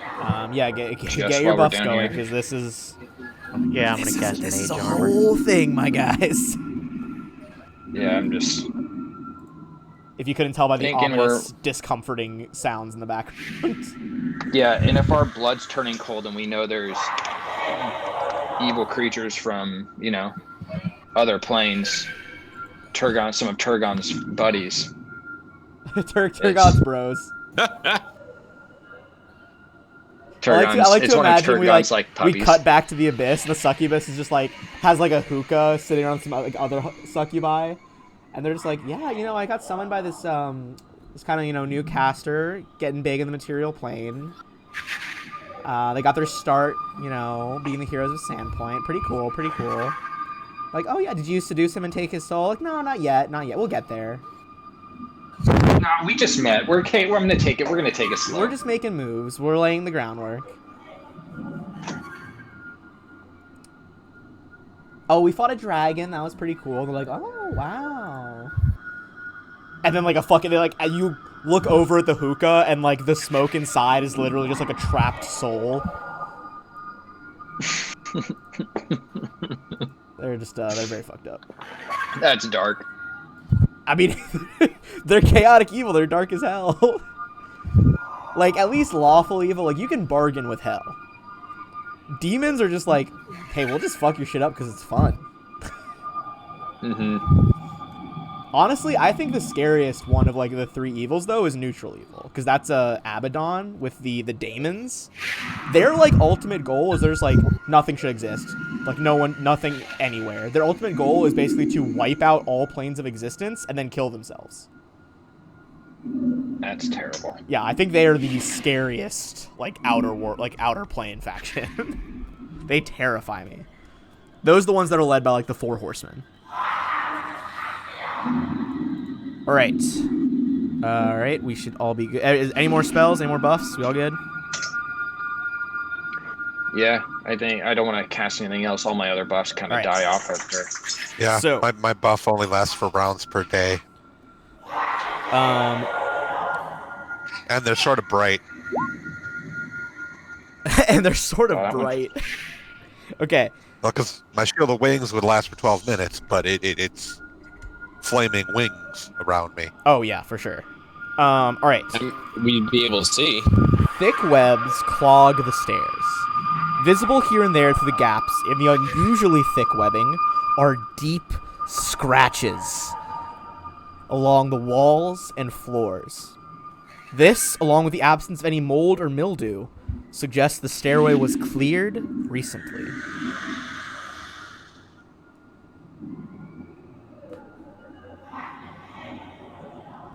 Is anyone using a detect magic as they descend into the pit?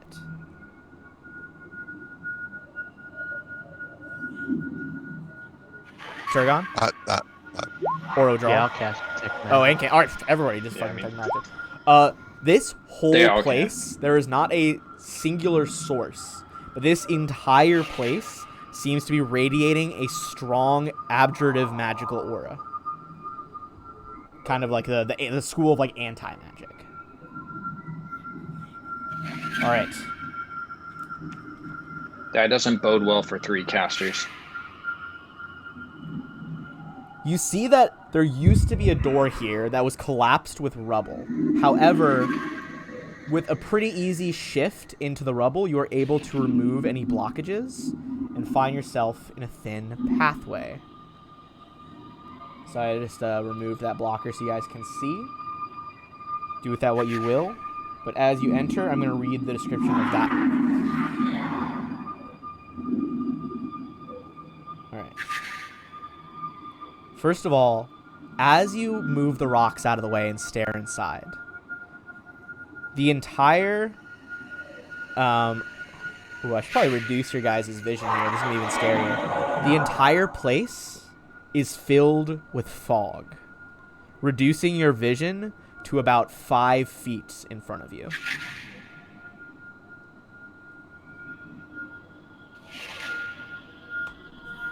Dang. As you do you guys are you sending anyone ahead? Do you all want to enter the next chamber? What is your goal here? I think the only person that could sneak up ahead would be me, but I don't have dark vision. I just have low light vision. All right. Unless Turgon wants to sneak ahead. I'm gonna If we want to think ahead, I can change a spell, and then we can both go ahead. If you want. I mean, I have invisibility. I just won't be able to see very far at all. I don't have dark vision, so I can only see the 5 feet in front of me or whatever it was.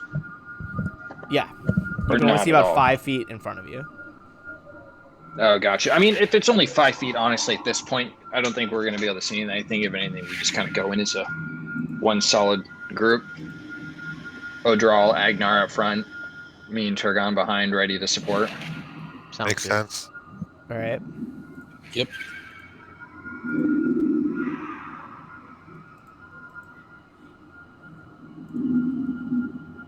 So as you guys advance into the next room, I'm gonna read that description. The walls and floor, and even the ceiling of this place are covered with writing, the words spiraling and trailing in the ancient language of Thassalar. Some of the phrases are immense, with words nearly 3 feet high, while others are written in a minuscule, spidery script. The medium for the writing varies as well. Sometimes dark ink, sometimes blood, sometimes scratched into the stone itself. Passageways to the north and east lead into fog-filled tunnels. A pair of stone doors, their faces carved with an immense image of a three-eyed jackal's head, stands to the south. To the west, light flickers in what can only be described as an immense cathedral, as you see scraps of it kind of through the fog. As you all get to there, if you guys want to move your tokens up to like the actual room, unless you don't want to move up there, it is scary. All right. This group knows their role, like spot on. I love this group. 'Cause Sorry, everyone I knows, like, what their role spoke is. too soon about those doors. Everyone give me a perception check. And okay, so with a 20 or above, you realize this chamber doesn't make sense. There's a path leading up here, and the way it's laid out is very symmetric. It seems crazy there wouldn't be one down here. Give me a will save as you go to examine the wall closer. You put your hands along it. It's a stone wall. Cantham, you manage to, Cantham and Odral pierce the illusion, and you can see that the pair of those doors with the three-eyed jackal. So you have a pathway up ahead into that cathedral-like area, a small tunnel up, and double doors down.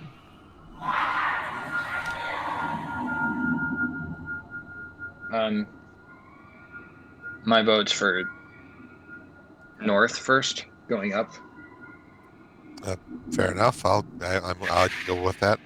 I don't have any logical reason other than there was an illusion, and I'm kind of intrigued. Okay. Everyone's going up to the north? I thought the illusion was to the south. Yeah, I thought it was right here. Yeah, the illusionary door is to the south. Other than Oh, the fog, gotcha. is it Okay. dark in here too? There is kind of an ambient white light with the fog. But it is still like clogged enough that you can really only see things clearly 5 feet away. You get occasional glimpses, which is how you can tell this room is so big, but it is very hard to see around here. So are we going to try the illusion door? Yeah, let's try the illusion door. All right, I'm going to need everybody as you walk over there to give me a D100 roll.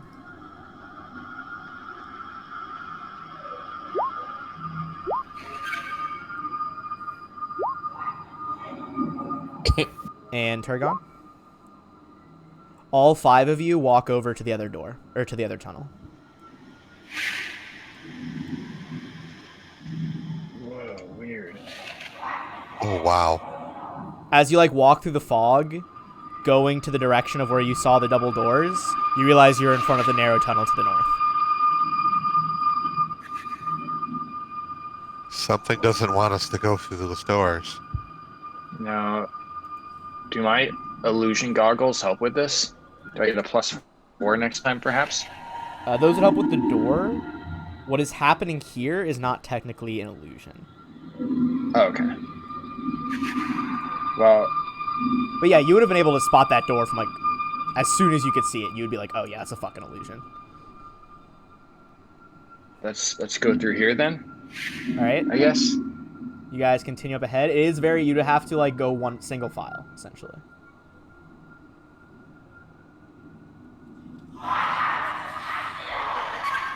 After you, Agnar.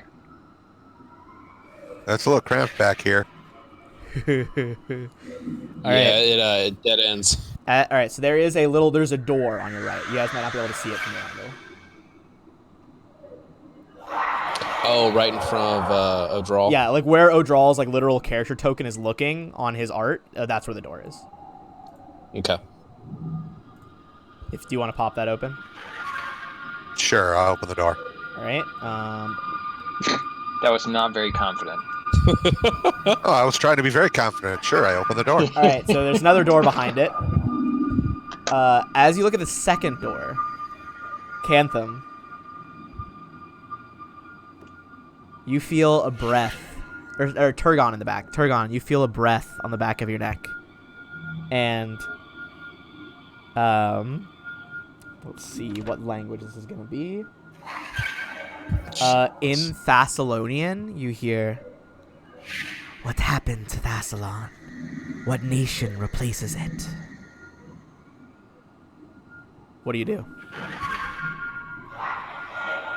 Does it sound like it's real close to me? Oh, it sounds like you can like feel someone's breath on your neck. I would tap Cantham, and then I would probably dimensional slide away. All right. Where do you want to dimensional slide to? I guess I would go back to here. Just Okay. You because find I yourself in like figure the he's right center of the behind me. room. Give me a perception check as you like turn around, go for the slide. You would be look where you're sliding. You'd have to look past where someone like this would be. Give me a perception check.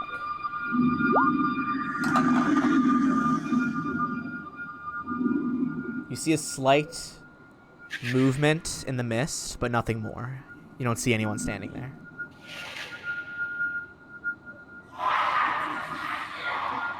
Somebody's here with us, guys. I would yell out.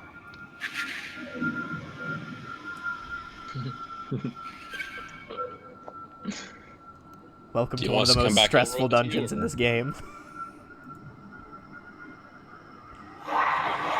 Yeah, turning around and saying that Turgon's gone, and I don't know where he's at because Oh, you can't see like him. 5 He feet in front dimensional of me. slid Like through the mist. he's just gone. Yeah, I don't know where he's at either. I'm probably not going to There he leave the is. group. I'm probably not going to leave the group. I'm probably going to hang on to Agnar while like right there.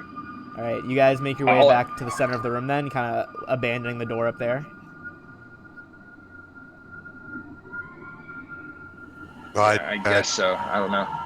Yeah, go back into the main room and I just ask what happened. All right, you guys find your way back to the main kind of antechamber.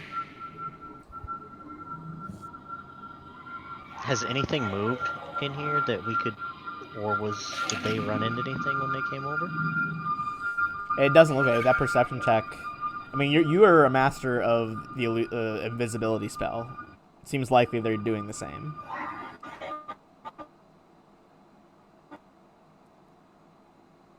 Or at least some like Somebody just manner. talked of me to invisibility. and I kind of lost my shit and came back here.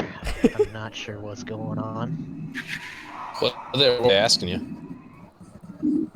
They, To tell you the truth, I can't even remember. I think your character would. They asked, what happened to Thassalon, and what nation has replaced it.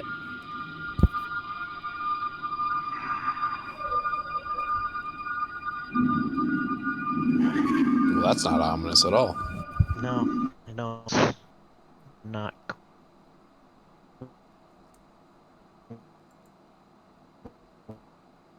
Hello?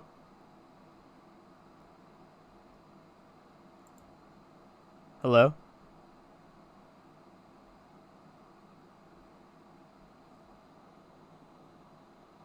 Did we lose connection? Hello?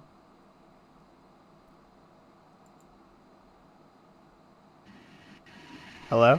Hey, Ben. I can hear you. Okay. Yeah, I can hear you that too. was weird. Yeah, I hear you. Hi. All right. Yeah. So he fills you in on what the two questions were.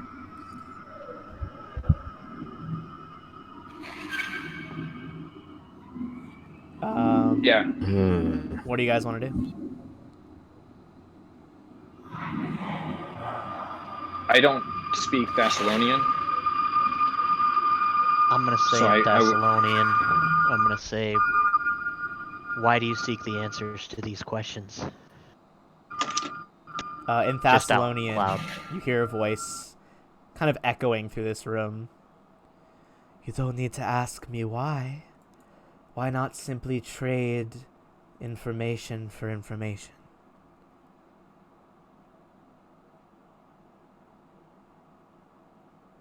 I could see. Not somebody who hides in the shadows. Not just yet. I'll come back when you're ready to talk. As he starts muttering in Thessalonian, and the muttering fades away. Well, I think he kind of moved away from us, and I'm not sure if I should give him the answers he wants. I guess it wouldn't hurt, but I don't know. What do you guys think? Did I get a sense of a direction that Give the me a voice perception check, moved but away from? it's pretty hard with the fog. Like, hearing stuff in a thick fog sounds weird. You're not quite sure. He could have maybe gone, like, toward the stairs. It could have also been, like, out, back into, like, this larger cathedral area. It's really hard to say.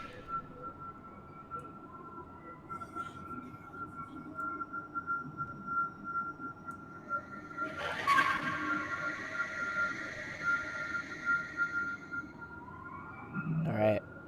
Where do you guys want to go now?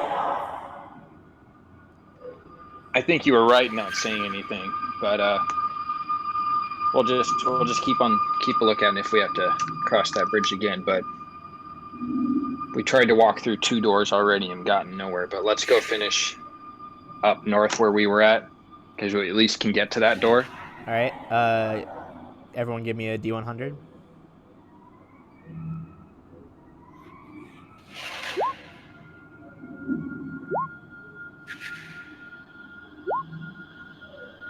Okay, and Agnar. There Okay, it goes. Cantham, you find yourself standing in front of the double doors. Everyone else is at the other tunnel. Cantham, what the hell are you doing? Come on, man. Let's go. Cantham, yeah, you look around and realize that all 3 of them are not there. Oh man, just confusing, scared, can't see in the dark. Just followed the voice back to where he was. Yep. All right. If you guys want to move up and open the second door up top, I will read you what you are able to find.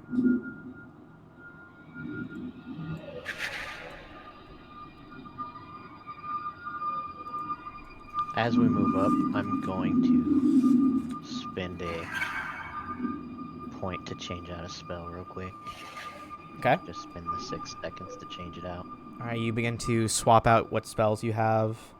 A low stone rim surrounds a shallow pool of water that seems to glow with soft radiance. The walls across the room are carved with large runes, and the ceiling rises to a dome above.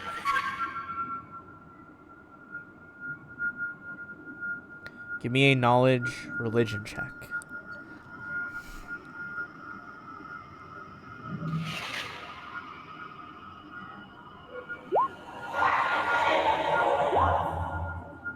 Turgon, with you assisting Odral, you begin to realize it's something to do with Lamashtu, the mother of monsters, and Turgon helps you put it together. You've heard rumors of pools like this. Worshippers of Lamashtu would take the pregnant woman that they corrupted and kind of they always corrupt pregnant women, turning their babies, the fetus, into monsters. This is a Lamashtu birthing pool where they would take all those carrying the spawn of Lamashtu to birth their deformed monstrous children. Oh, well, pleasant. Dang, yeah. If there's ever a time to consecrate, my goodness.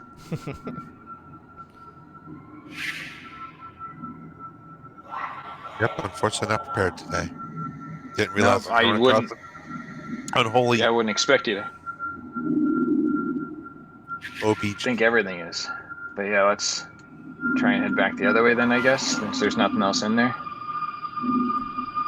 All right.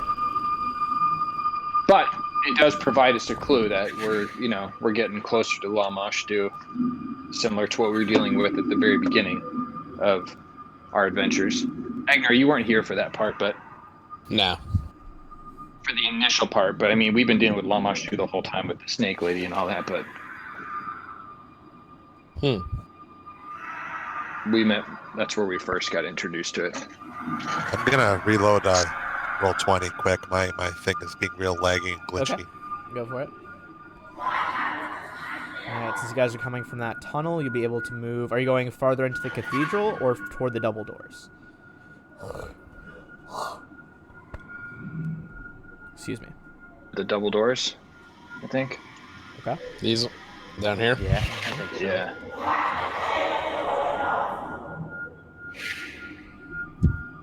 All right.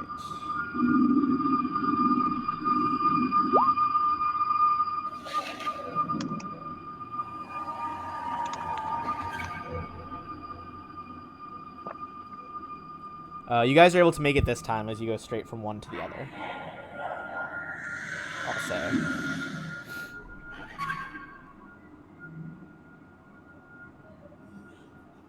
All right. As you guys push open the stone doors, let's light our hallway a little bit. Hold on.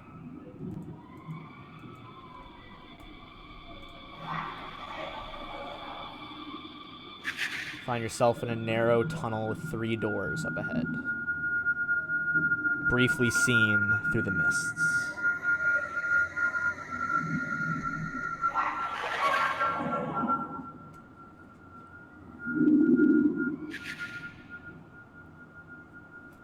Any preference, boys? Might as well just do this one. Here. Okay. All right. That one opens in to a collapsed room. Nothing of note. Okay. Open this one.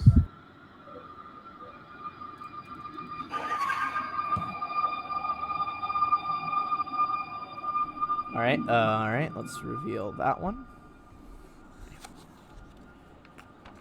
Give me 1 second.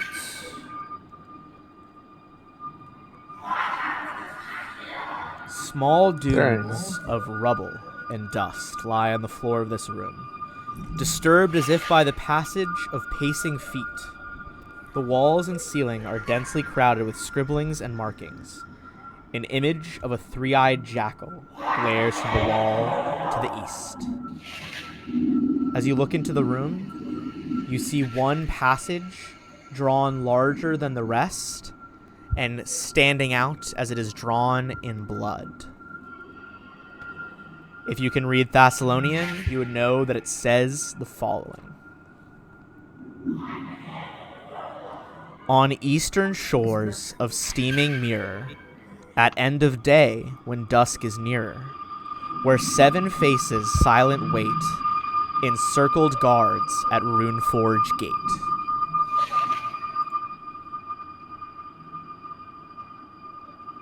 Runeforge. Have we heard that yet? We've heard that before. Yeah, that's the magical resource place that the giants were trying to get into. It's the one that's a demi-plane. That's right.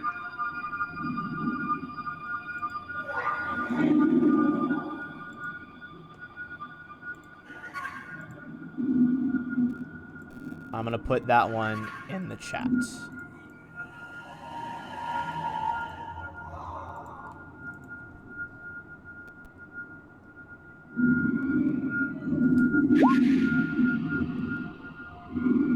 That is about all you see in this room, however. Okay.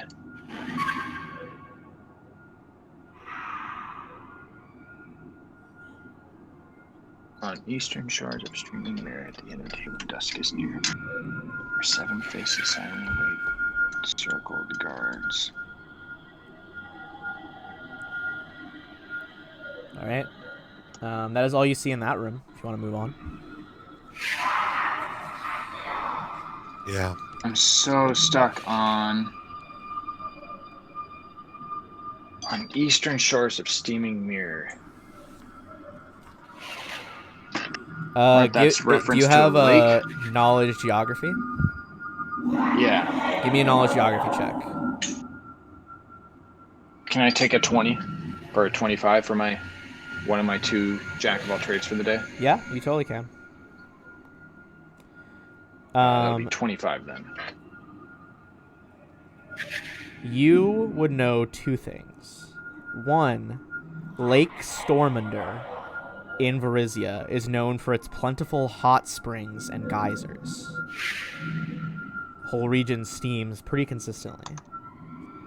You also know that there has long been a mysterious circle of 7 stone heads upon the coast of that lake, the shore.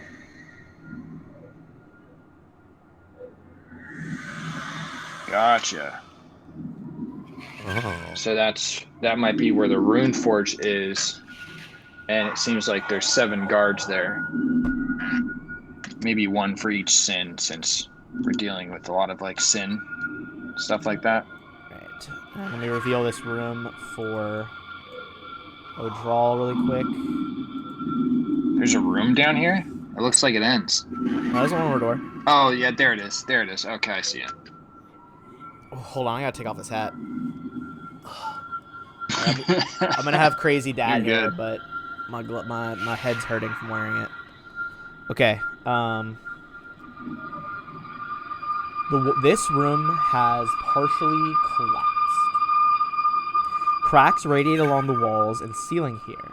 An image again of a 3-eyed jackal glares from the eastern wall. One of the cracks running right through its snout. Does not seem like there is anything there. As you are standing there, O'Drawl,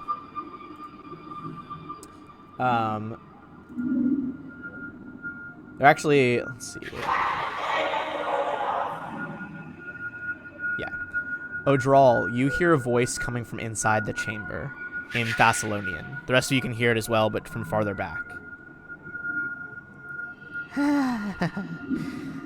Dances of sins, sins move, sins are all around us. Now, who rules the lands above today, Who rules them? Information for information, sucklings. Does anyone know what he said? I'll repeat what he said to everybody.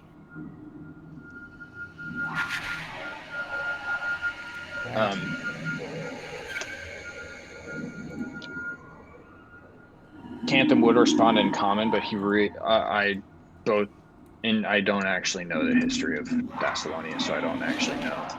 Well, he's I asking don't actually who know rules the it, answer. like now. Like, who rules the lands above? Oh, gotcha. Which in I this don't know case would be offhand like what- it would be like the various city-states that are in Varizia. So like Magnamar, Corvosa, Kaer Maga, places like that. Oh, gotcha. I guess out loud, in common, just see if he might respond. Cantham would kind of straight up say that there is not one ruler of the land above. It's various nations with their various leaders of different races and cultures. Now your turn.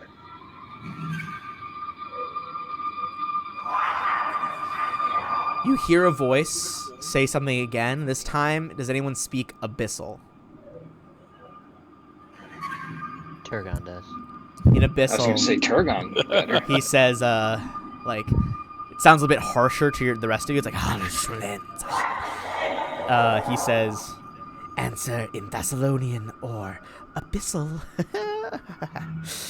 these new tongues are not known to me. Yeah, you're kind of a limited, kind of primitive species, aren't you? And I'll tell him that no one person rules the land of Banff. It's run by many individuals in many cities. Sounds like chaos, just like the Sins and their wars. I'll be back to answer more. You guys feel a slight breeze. Wait, you didn't answer shit. That mofo. We just got cheated. What a dick. I trusted that guy. Bold move.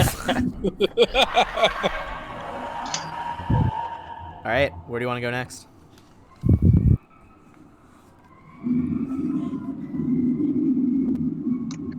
I guess that there's nothing else in this room, correct? Is there anything around the corner? No. That's all that's in that room. All right, I guess we kind of go back in the main corridor then for now.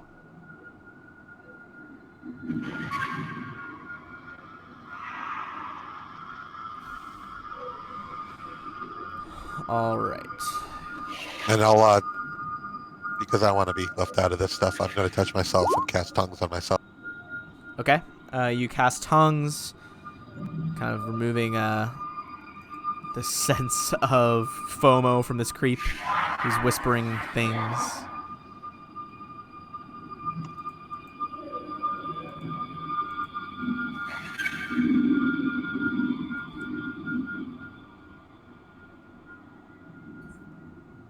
All right.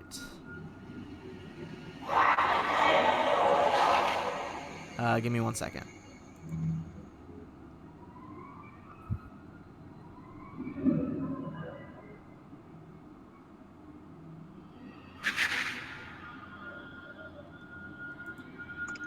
Do.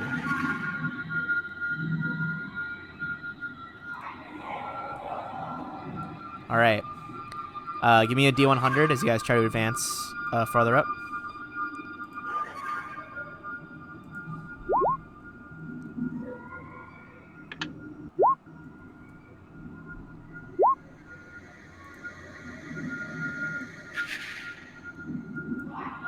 All right. Everyone but Cantham begins to move farther into the room.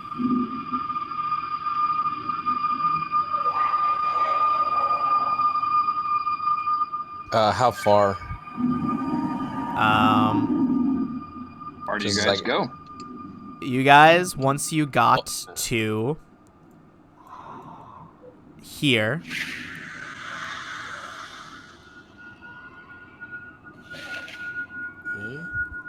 stop. The mist parts, and you see a towering figure. What is that? Do you have art for him? I will in a second.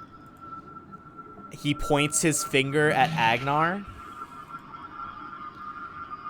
Agnar, give me a... let me double check what save actually is to make sure. Will save. This is going to be... Let's see. First of all, how many hit points do you have? 123. Okay. There is no saving throw.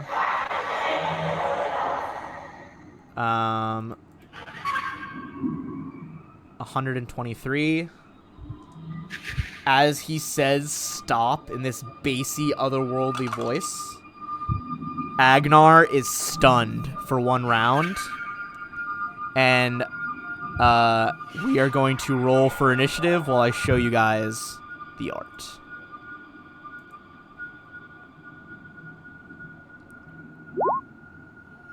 Oh, shit. Oh, it's a Glabrerzoo. Wait, actually, hold on. Cantham just rolled in, but let me delete everybody else. This is a new map. Oh, I'll re-roll. Don't worry. Okay, you can reroll. No, dude, I got a 10. Oh, well, I already deleted you, so you gotta do it.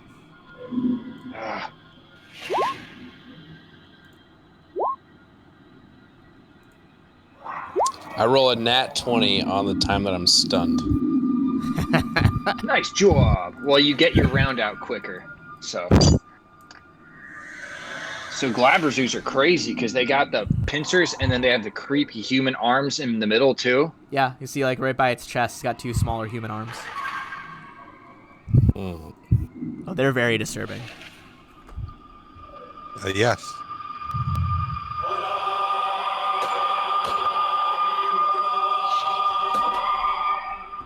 All right, Cantham.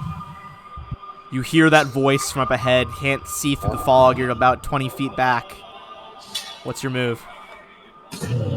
I am going to go ahead and take a move in and get kind of 5 feet with everyone and start my, not really understanding what's going on, but he is going to start his bardic performance, knowing that it will at least help out a little bit.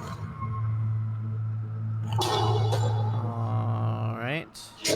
Do we still have the resistance and the good hope you cast on us when we first entered? Resistance, no. Good hope, yes. I imagine. It probably will. I think good hope will probably end closer to about the end of this fight. Actually, time might go slower here too, Ben, so I'll take your thoughts on that, Ben. Time does not go slower here. I'll just say that. Hey, Ben. Yes. Real quick. My HP is like doing that thing where it drops and just it changes to like a random number automatically. So just a heads up. Okay. It's gonna look screwy. All right, it's you should still be at full 123 right now. All right, so Cantham, you begin I just dropped the one. expiring, and then Agnar is stunned, which brings us to Odral. Odral, you can see it because it's only 5 feet. It's directly in front of you. Okay. Guess. Just say. Who are you? Why can't we go any further? What did you do to my friend? This 18-foot tall monster just says, "That's not for me to answer."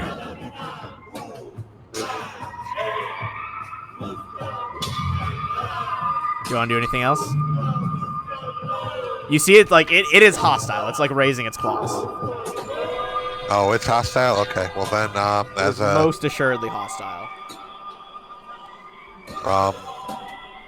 move action, I'm gonna do the. It's a little weirded out. Let's see. I gotta pull up my sheet. It's like if all the creatures for Odral to talk to, he's going to try and talk to a Glaberzoo. I don't know. He stunned Agnar, but he didn't attack anyone. True that. I did roll a knowledge. I know nothing about. You can make a knowledge planes check. That's very true. I guess I totally metagame in my head. As soon as he says initiative, like roll initiative, I immediately go into like this guy has to die. That is enough to know what this is. This is a Glaberzoo demon. Whereas a succubus is a demon that works her wiles by exploiting the physical lusts and needs of her prey, the Glaberzoo is a tempter of a different sort. It is a master of trickery and lies, sometimes cloaking its form in pleasant illusions. It occasionally will even grant wishes to mortals, as a method of rewarding those who do what it wants. But make no mistake, they might reward you with a wish, but they are cruel and sadistic murderers. They are literally formed out of the souls of the treasonous, the false, and the subversive.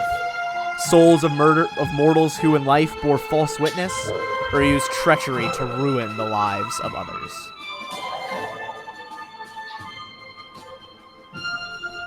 Okay, well, that's that.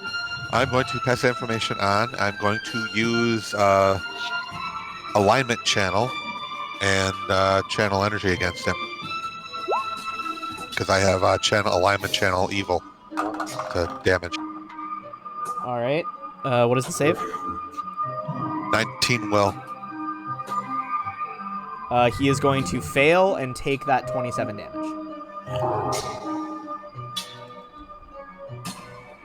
And that'll be it for me.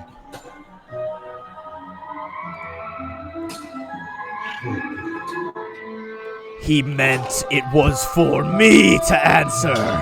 Yaren Ku. And you see a Glabrezu appear next to you, Cantham. You're gonna need a whole lot more butter sauce. Very true. So that one is going to take his turn appearing over there. And then...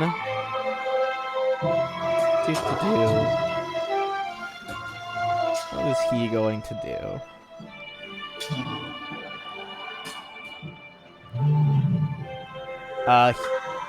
This one is going to just unload its natural attacks. It's going to make one pincer attack, one claw attack on each of the front two right here, and then the bite attack is going to be random. Bite attack is going to be O'Draw. So, let's start off. Let's do the two claw or pincer attacks. O'Draw, what's your AC? 29. And what is Agnar's 2, just so I have them all up? Yeah, Agnar, click on your AC thing because it pops up with notes too. Okay. There you go, so that way you don't forget. First pincer is going to hit O'Draw for 18 damage. Next pincer is going to hit Agnar for 21 damage. Now we're going to do the claws. O'Draw, you manage to shelter behind the claws as its smaller arms rake towards you. You shelter behind your sword, and then the other one is going to hit Agnar with a farther 13 points of damage, and then it's going to go in with a bite on O'Draw. O'Draw, again, you manage to push this enormous, almost bigger than your head mouth away from you. That is the Glabrezus. Turgon.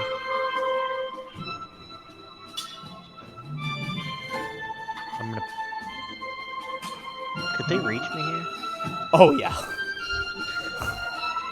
These things are like 18 feet tall. They have I believe 15-foot reach.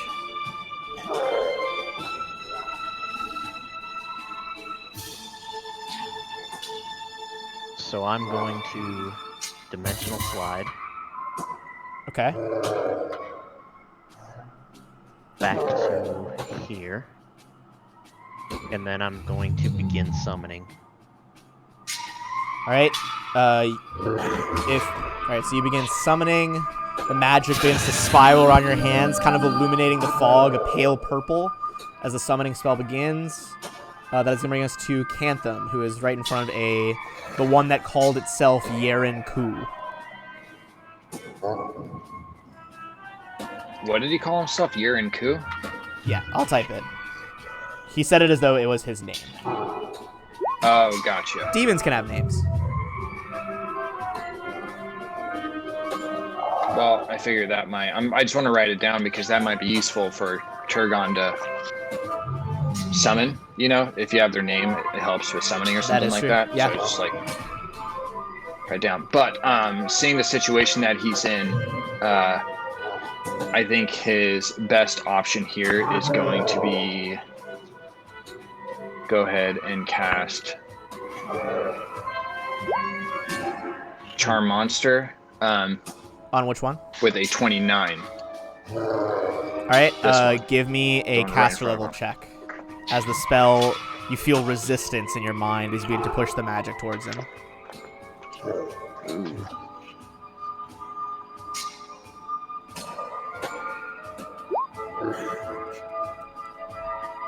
It's just caster level, so it's not with the wisdom or the charisma. But 15 plus 12 is a 27 anyway, and you got it anyway. Okay. The spell is gonna go through. And now he is going to have to make his save. And it's a 29 because I do have that rod of focus. He is going to pass. And then with that, Cantham is going to 5-foot step around the pole Okay. That brings us to get out of to the way from. Agnar, who is no longer affected by Power Word Stun. Agner. Selection going. He's got 5-step back and hit him with the old glaive. All right, that is a hit, and miss.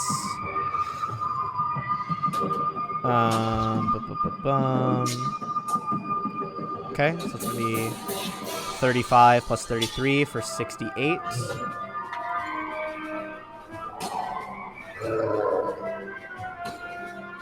And that one is still standing. Brings us to Odral. 5-foot step. Yeah, try this again. Alignment channel. DC 19 will. Okay.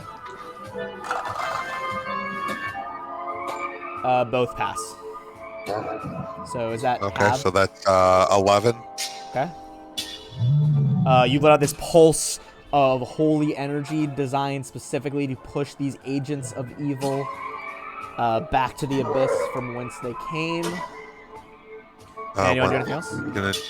Yes, one more thing. I'm going to, because I only 5-foot stepped, I'm going to do the solar invocation thing. All right. So The everyone fog gets is a +2 briefly- on attack damage. Oh, nice. All right, +2. And yeah, the fog is briefly lit by your solar invocation as you channel Amashtu's energy. What does that do for DC as well for spells? I think that makes it all 2, because I think it bumps it up all up to 2 when I get to 5th level and 3 at 9.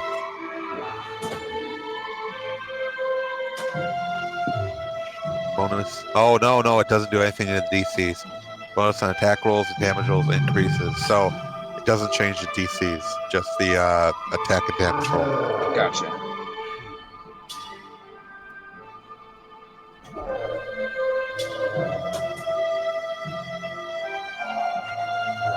All right.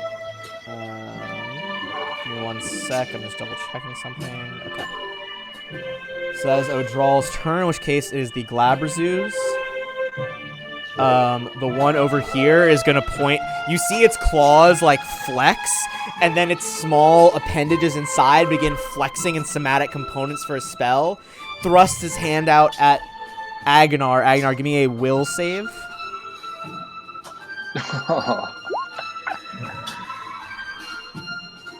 Yeah. All right, you managed to avoid the effects of that spell. And now the other one. What's he gonna do next? The other one is just gonna engage in straight melee combat. They have a lot of attacks. First is... No, Turgon's too far away. He's not gonna waste a 4-round attack.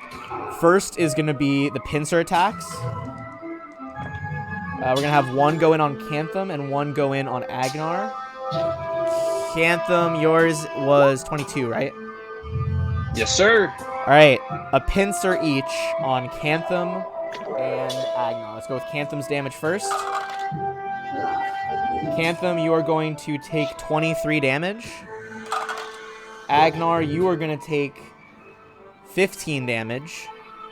And then it's going to go in with a bite on Odral.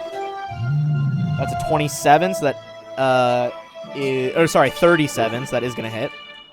Oh yeah, that hits. Odral, you take 18 damage, and now it's gonna go in with its pair of claws on the smaller arms.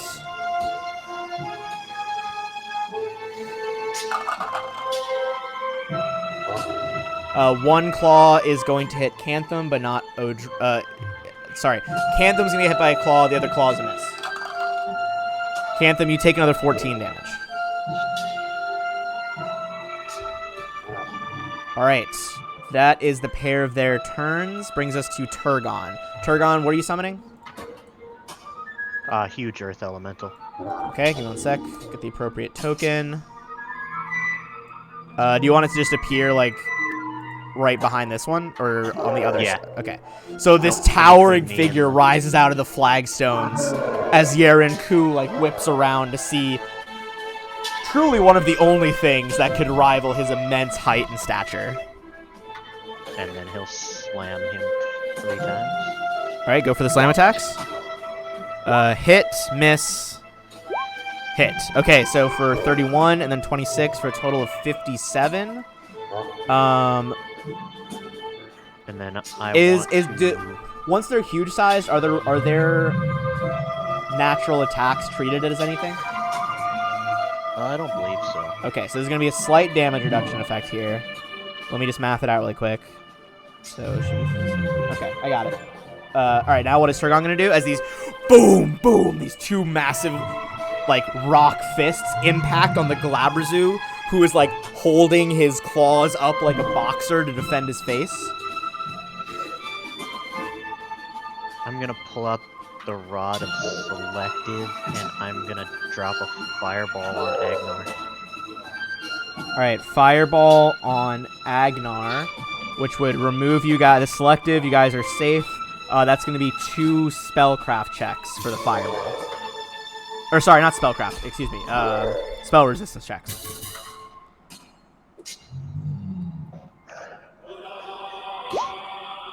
All right, that gets past the leftmost guy.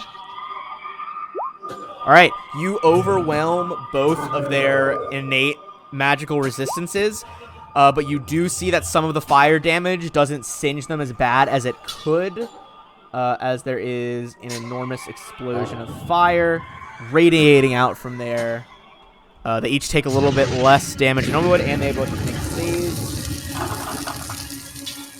One passes, one fails. The one that is more damaged is the one that passed.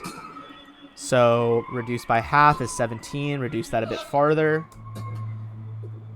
And the other one is going to reduce just a little bit. All right. The fireball does seem to damage them, but not as much as you would have hoped. Cantham, what would you like to do? I will say you can also, from that square, this might inform you getting out of there. From that square, you can see there is a door behind you to the left. I'm just going to delete the thing so you can see.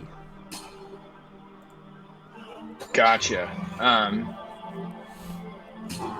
I think Cantham might actually dimensional door. Okay. Over here. To kind of get out of the way. All right.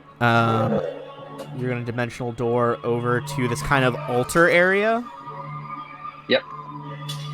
All right.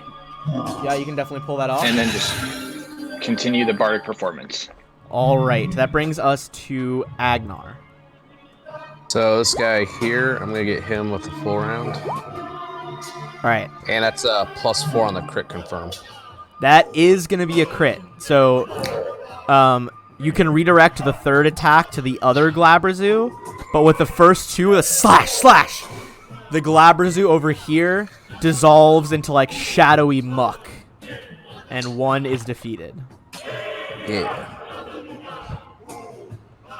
All right, so then the other one is going to take a bit more damage from the third swing, but is still standing. That brings us to Odral, who's still kind of... Oh, not in the middle anymore, because one of them is down. Yeah. Well, I guess I'm going to provoke because I'm moving, but... Where do you want to move? To here. Oh, okay. There. All right, let's see. And then I'm going to channel to heal because, one of my targets moved halfway across the room. Okay, there's a healing burst of Serenite energy, healing both Cantham and Agnar. You are going to get... Ooh, that's a potential crit. Cool. That's a confirmation. Oh. They have an improved crit on their pincer attack, just so you guys know. So he crits more often.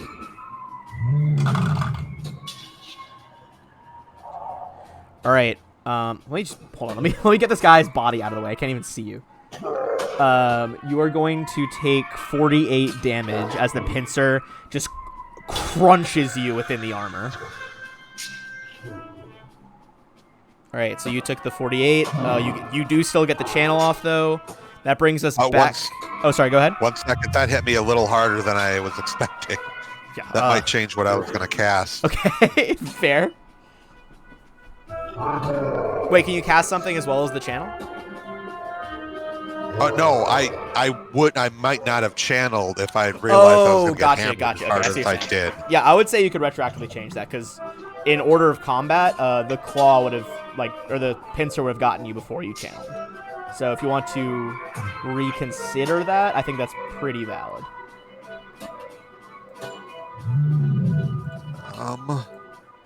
Shoot, level spell is yes. Sorry, 1 second. I gotta look one thing up.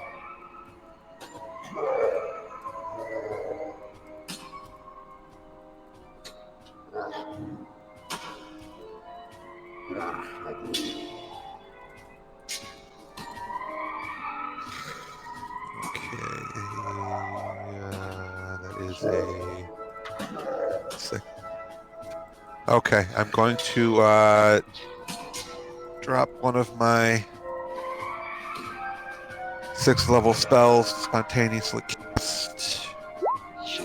All right. So you drop another healing spell. This is mass cure moderate wounds. Oh, holy shit! Mass cure moderate. So, can you get all 3 of you guys? Yes, because it's still 30, and I can still reach nice. the 3 of them. Hell yeah, yeah, you're like perfectly placed for that. Okay, so this insane like new healing spell you guys haven't seen. Odral flares his hands to the side, like pointing a sword at one person, shield at the other. Each of you guys see like the holy symbol of the Dawn Flower, which is like a small statuesque like person with flared golden wings. The holy symbol burns in the fog over each of your heads, healing you for 31. Nice. All right. Is that 31 instead of the 20 above, or is that in addition to? That's instead. Instead of the 20. Okay. Got it. Thank you. Now it is the Glabrezu. It is going to cast defensively from the Earth Elemental, and it says it like points its pincers, or sorry, its like humanoid hands at Agnar and blasts you with a power word stun. Agnar, you are stunned for 4 rounds. Okay. As it perceives you as the biggest threat. That is its full turn, though, is casting that spell. Brings us to Turgon. So Turgon, I was just thinking about this. So it didn't matter for the fireball because you would have impacted something in there and it had made a massive explosion because it explodes on contact. But Yeah. other targeted spells are going to be harder to see. Like, they're going to get mischance. Okay. But the fireball radius was so massive, it, like, didn't matter. Okay, 31, 30, and 25. 2 hits and a miss. And let's reduce those. So first hit.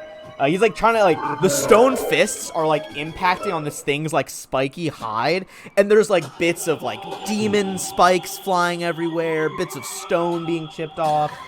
It's just a huge mess. And then all go ahead. Dimensional slide All right. to here. Odral, you see Turgon just appear out of the fog in front of you, like looking around, magic flaring on his fingers.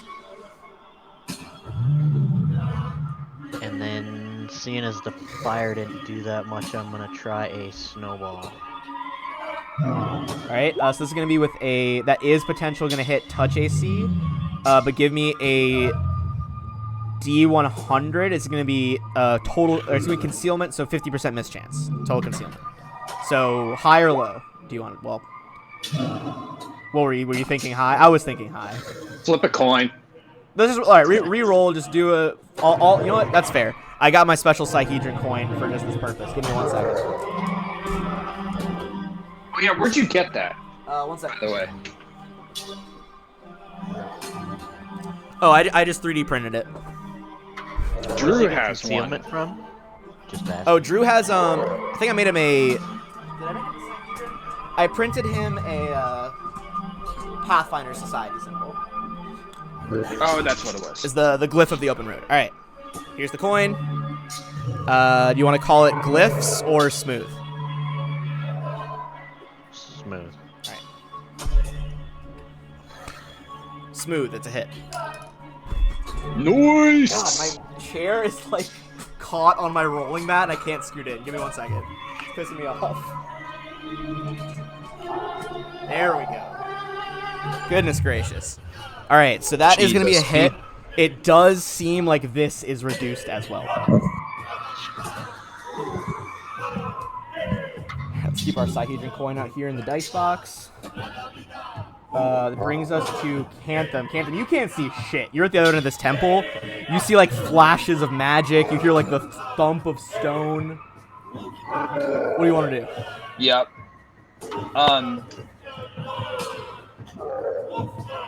I think honestly at this point he would. Ah, man. He can't see anything. He doesn't want to just start throwing offensive spells or use any of his wands just willy-nilly in hopes of hitting anyone. So he would, I think, just kind of move in. Okay. And try and get closer to the group. And yeah, leave it at that, honestly. Yeah, you follow, like, the flashes of Turgon's magic as you see the runes kind of spiraling in the fog as he casts Snowball. And you, like, stumble out of the fog behind Odral, whose, like, shield is readied in defense. Agnar is stunned. Now there's 3 turns left on your stun. Odral. Where's that spell?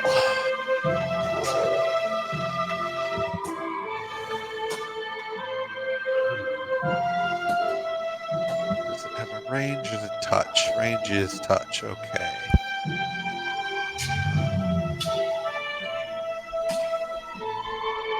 I'm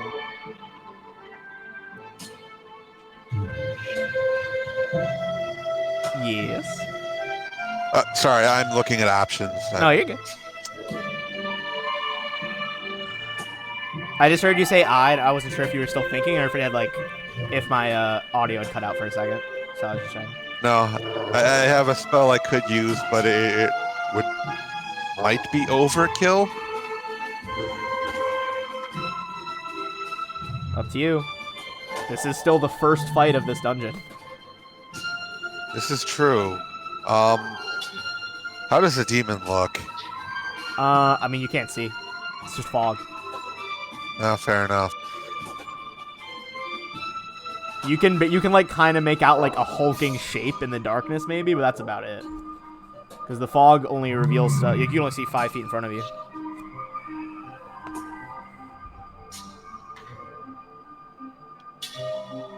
Oh, I can't even charge because 2 characters in the way. Okay. I guess I'm gonna.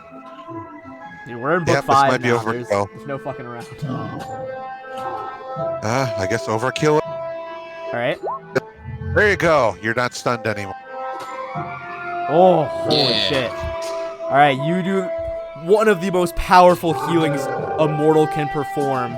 You touch his back and kind of draw the Dawnflower symbol on it in a quick flick of your wrist, and the stun shatters off of him in like a ripple of magical shards. And it puts you back at max. Yeah, it also heals for like 150. Thank you. Yeah, I would have it's, healed 120. Yeah, 10 points per caster level. It is an insane spell. Alright. Seeing its spell shatter, Yaren Ku is gonna just go absolute ham on Agnar. This might be a short-lived unstunning.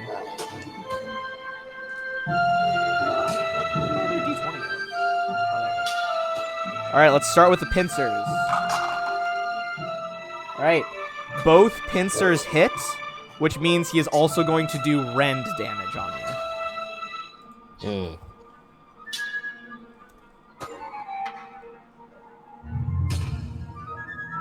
as he grabs you with both claws and just kind of like both pincers and tries to just like literally pull you apart. All right, so that's gonna be. Oh, there we go. I'm back. All right, you are gonna take 67 damage from the first 2 attacks.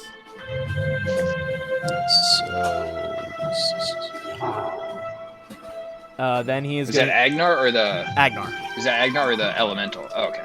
Agnar is the bigger threat, and he knows it. This thing is like a higher level demon. It is not dumb.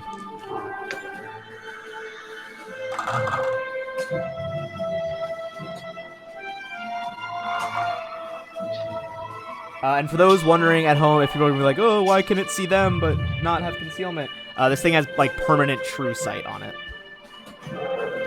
Yeah, that'll do it. Yeah. I just don't want anyone Cast that on me. to be mad that I didn't do the same penalty that you guys are getting. All right. Next is gonna be 2 claw hits.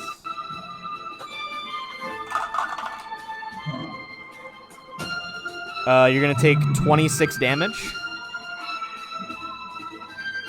And then the bite, you're going to take another 17 damage. As this thing uses all its available power to try and just rip Agnar to shreds. This would be a record for dying twice in the same game. Let's hope it doesn't come to that. Reset those. Oh, draw. All right, Turion. 3 more slams from the elemental. All right, going with the elemental. Miss, hit. Oof. And with the reduction, bring down that damage a little bit more. Okay, it is still standing, but you can see it's like dripping like green acidic blood out of its mouth. Well, you can't see that, but the we and the collective audience, as if this were a movie, can see that. I'm gonna try to hit it with another snowball. All right, go for the touch attack. Potential hit. Go for the. Do you want to call it yourself this time? You want to do the coin or roll? Yeah, All right, let's do the coin. All right, glyphs or smooth? I'll take the glyph side this time. You made the right choice. Glyphs this time. Oh, nice. I love that you took the coin too. All right. Holy shit. With that 50-50 shot of hitting it, you send this like rock hard icicle whipping through the fog. And despite its resistance, it manages to puncture the shell of the Glabrezu, where it had already been weakened by the Earth Elemental. And you hear a gigantic boom, boom, as it falls to its knees and then collapses to the ground. And we are out of combat. Oh. Holy cow. Yeah, that's the problem with hitting so hard, Agnar. You become the immediate target, man. Well, it's not like my AC is super high either. It's Yeah, like I mean, you're a with DPS, the buffs, really. I'm You're not at as a, much of a tank. yeah, Yeah. yeah, my AC is 20. That's why you need this Odral in front of you. You stand and hit over him. Yeah. He's big enough he'd just swing over me and still hit Agnar. Yeah. Yeah, true that. Unfortunately. Okay, I'm gonna Harsh. heal Agnar a little bit because you look better. So technically, the other one, eventually you see it dissolve.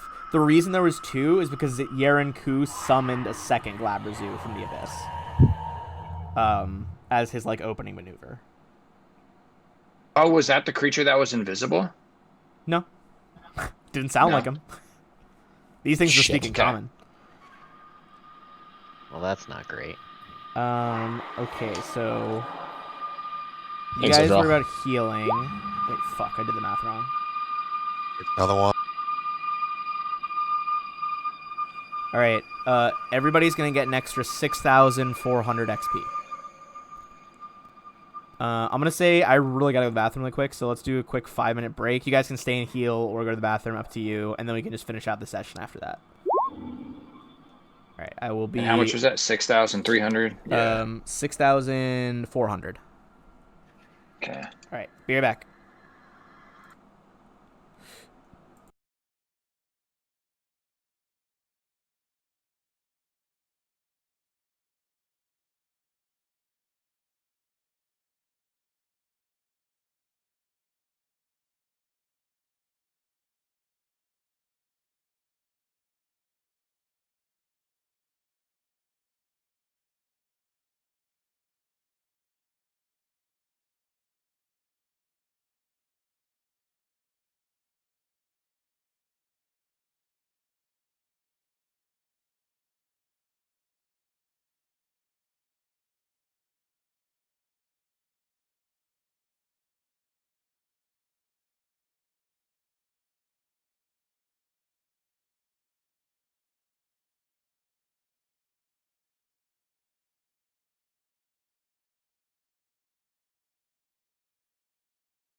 Did you catch all 3 of those heals I sent your way? Yes. 10, 33. Okay, I'm also going to channel because I need healing.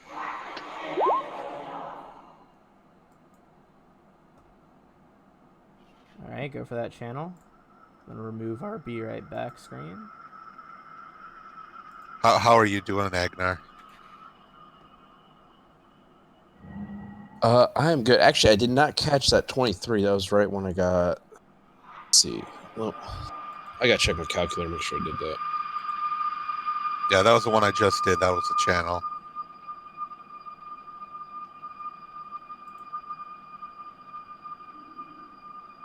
Yeah, I think I was going to the bathroom when you did that. I think. What did you do that before or after we went? I did Handle that will go just through the after we door got while back. we're waiting. Okay. Yeah, I need to add that then. That tops me out. Okay, then I'm just going to Sweet. Thanks, man. myself.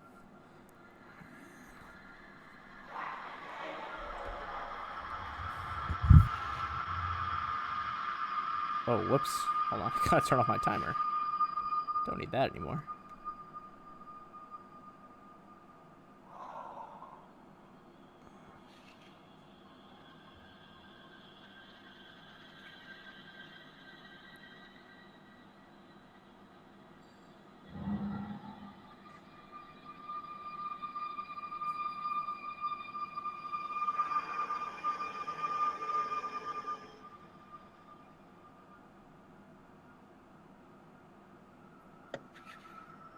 Okay, yeah, this dungeon is murder on the resources already. Oh, it yeah. is. Yeah, welcome to But- book 5, motherfuckers. And we're I down. do on have a solution for it, so we don't have to leave the dungeon. I do have a solution that will allow us to stop partway through. I would require 10 minutes of uninterrupted casting, so I couldn't do it while we're in a fight. But depends on how deep this dungeon goes. I feel like we're right at the end. Yeah? Yeah? Okay. By end, you mean beginning, right? Oh, yeah, that's total sarcasm. I know. Let's see. I was joining you on the sarcasm train. Yeah, you guys haven't really investigated over by here yet, though, so let me know when you're ready for that. Gotcha. Nothing in the hallway? That one is just collapsed. Do we need to worry? It's just like a side Okay. door. Alright, yeah, let's go investigate everywhere else in here. Okay. This is the Shrine of Monsters and Madness. Although portions of this cathedral have collapsed, leaving mounds of rubble on the floor and crumbling walls, the chamber retains its sense of menacing awe. 4 black stone pillars support the arched roof 40 feet above, and on the floor between them, the image of a 3-eyed jackal seems to glower from striations in the stone itself. This image glows with a soft, rusty light, partially eliminating the fog from below. Alcoves to the north and south contain statues of a jackal-headed pregnant woman. You would all know this is Lama Shu. Each clutches a pair of kukris crossed over her chest, and a reptilian tail winds down around her taloned feet. To the west, what once might have been a stone pulpit featuring other statues seems to have been partially buried under an ancient collapse. The walls of this room are densely decorated with hundreds of or thousands of scribblings and sprawling runes. Once again, you see another large one standing out, written in blood. Let me make sure I give you guys the right one here.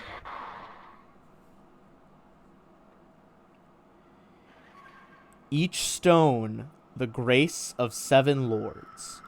1 part of key each ruler hoards. If offered spells and proper prayer, take 7 keys and climb the stair. Give me 1 second to show you guys that one. I'll add that to my sheet just so we have it.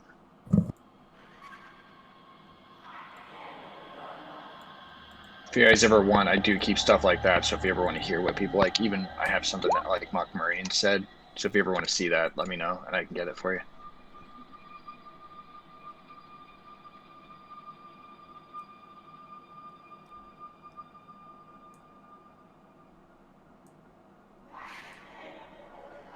right. Do.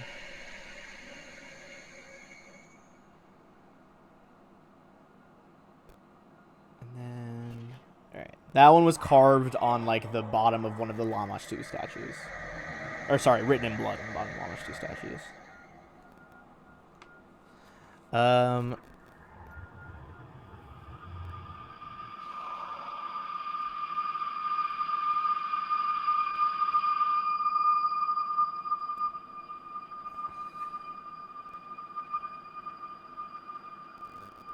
All right.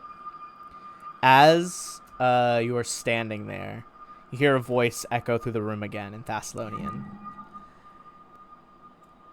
Any more information to share?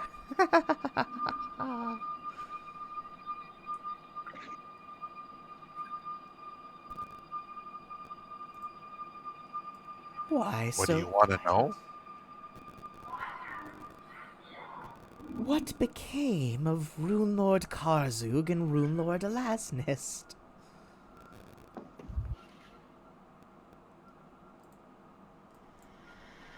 I'm sorry. I thought we were down an answer, aren't we? We might need you to fill us in on that. Incanthum totally looks at our 2 casters. He doesn't. What do you want to know? Oh,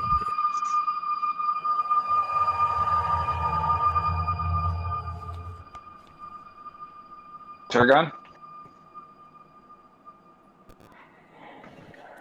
You were speaking with him before. You want to take the lead on this? What do we want to know? Do we want to know anything specific? You're the smartest guy in the group. True.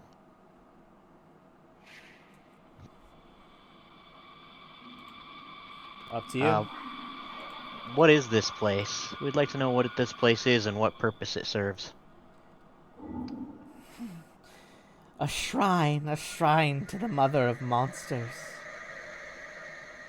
Before that, well, beneath the hellstorm flume, this was one of Alasnist's base.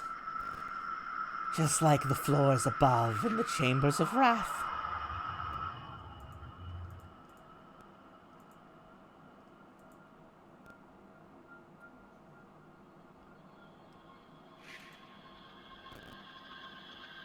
Why did it start being used again?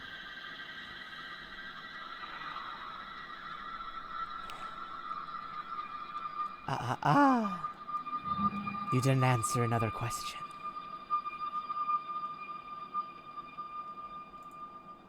What do you want to know? What happened to Runelord Karzug and Runelord Alasnist?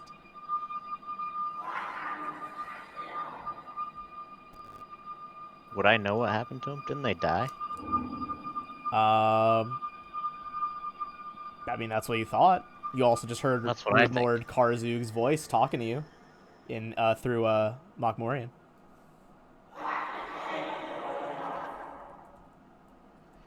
I'll tell him. Our history says they are dead.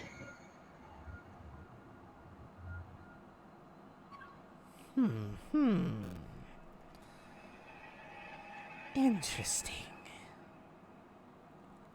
All the easier. Well, my darlings, the time for talk is at an end. Time to die, sucklings! With that, there is a flare of magic.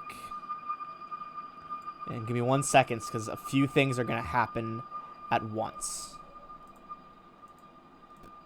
Let's get a roll going.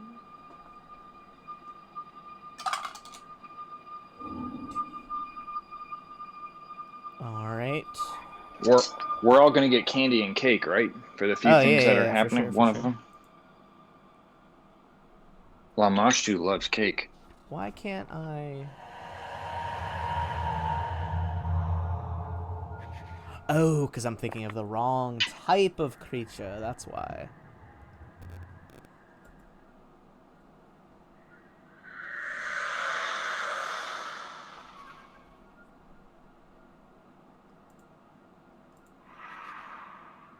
Puppy, puppy, puppy, puppy. Okay, I guess that's just not a thing. Alright, whatever. I already have that token from a different campaign, so that's fine. You're not a thing.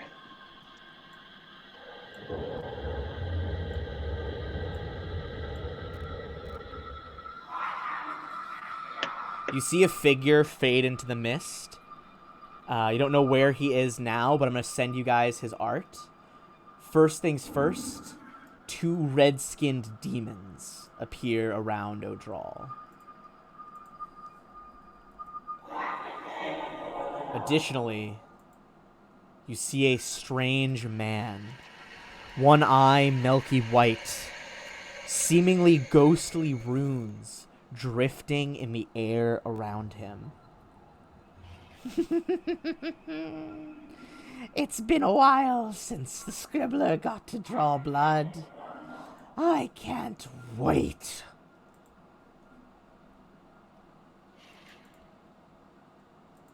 And I'm going to show you guys the being that fades. Yeah, what's a into the fog. scribbler?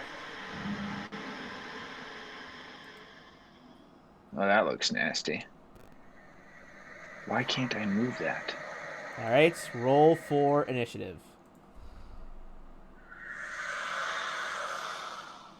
This is our scribbler battle.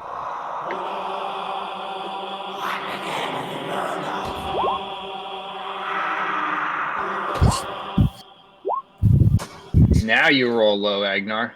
Yeah, And you right. can't react.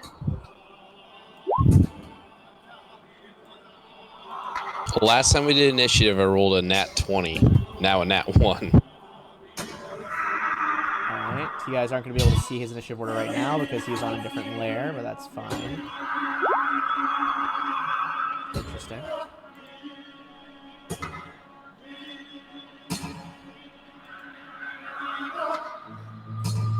Alright. Cantham, it's your turn. Where we are at and what we're doing, he is going to go ahead and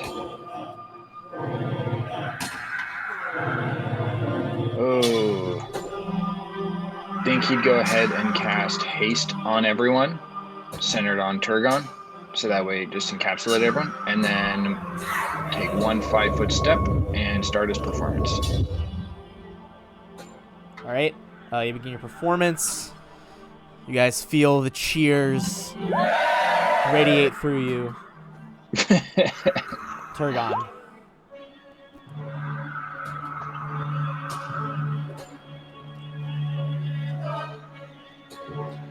What would you like to do? I'm gonna move back 10 feet, and I'm gonna begin summoning. Alright, you begin summoning your next righteous creature. God, he's got so much shit.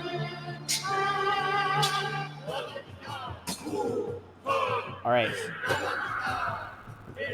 So he's going to move. He's going to stay in the fog for now.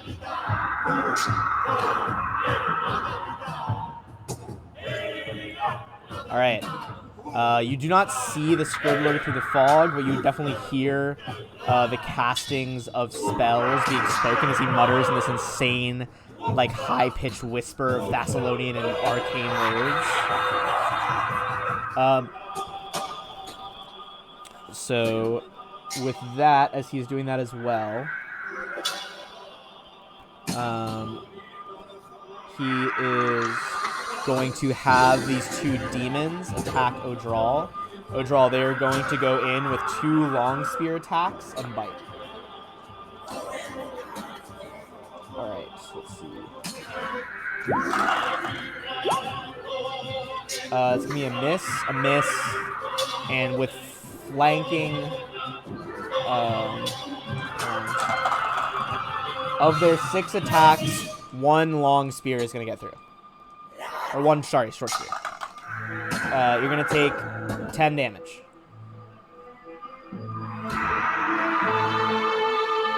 Alright, now it is Odral's turn. Okay, can I do a knowledge check on these demons here? Yeah, go ahead, give me a knowledge planes check. Oh God, forget it. Some fucking kind of demon. You're not even sure. Yeah, I was hoping for nothing to make it. Okay, let's see. Ooh, hold on. Soundboard's a little too loud. I'm gonna lower that a bit. There we go.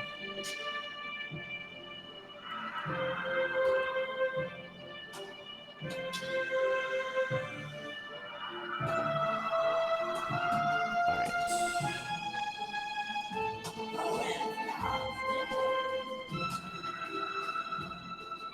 I'm just fixing a couple temporary bonuses quick.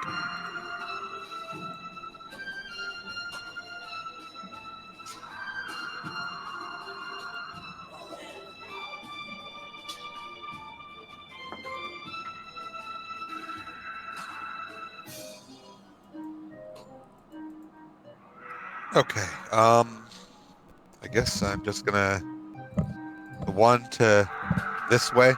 I'm just gonna take 2 swings at. The one to your right. Yep. Okay, go for it. Alright, that is a 27 and a 14. The 27 is going to be a hit for 6 slashing damage. It's going to bring him down to X amount of health. Alright, and with that, we are going to move to Agnar.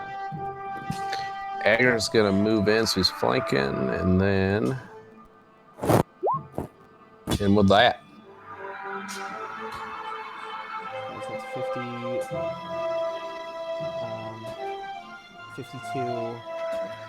75. With a swirl of 3 attacks, the first demon is slain. Ba-bow. Alright, brings us back to Cantham. When he was casting the Scribbler or whatever, when he was casting, could I do a perception check to kind of gauge if he'd be near me or not? Give me a perception check. It's going to be opposed by his stealth. Ooh, on a nat 20, you think he is 10 to 15 feet past Odral. Not sure which row of those 3 in the middle, but he's somewhere like back this direction. Okay, gotcha. Perfect. And with that, I am going to go ahead and... We got haste off, so I'm actually just going to do Good Hope again for everyone, and... Alright, everyone gets the Good Hope that passes. Spell. And that's going to bring us to Turgon. Turgon, what are you summoning? I'm summoning a Aranus. A what? We can just put it in the chat.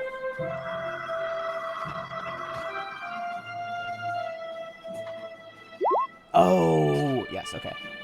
I think I have a token.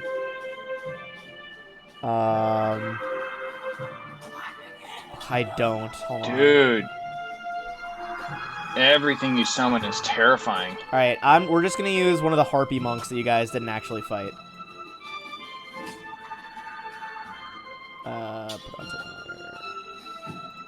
Where do you want to summon it? Because you can't quite see where anything is in the fog, so...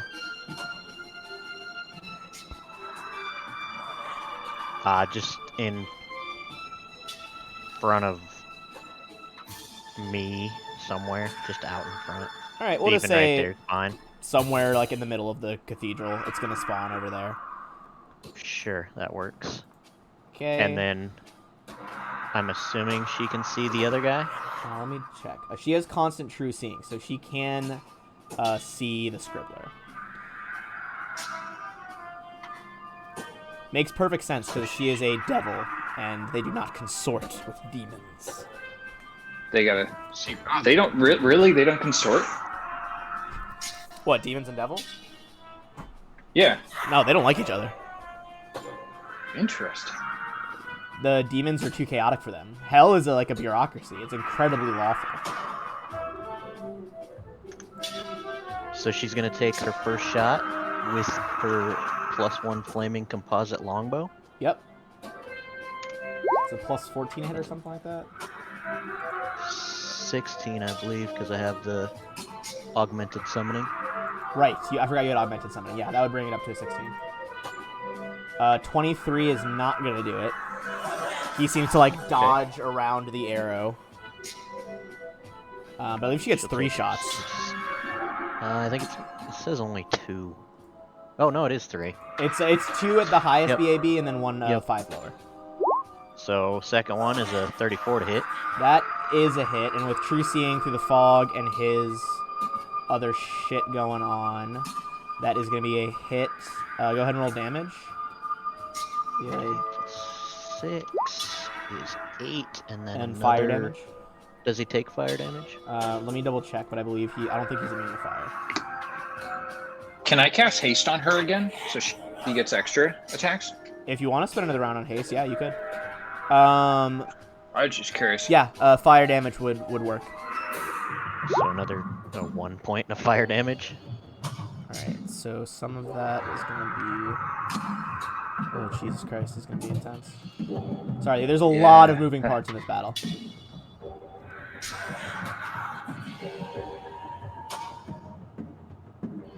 Okay, just like that. Her last attack She is sees the arrow impact, and it seems to...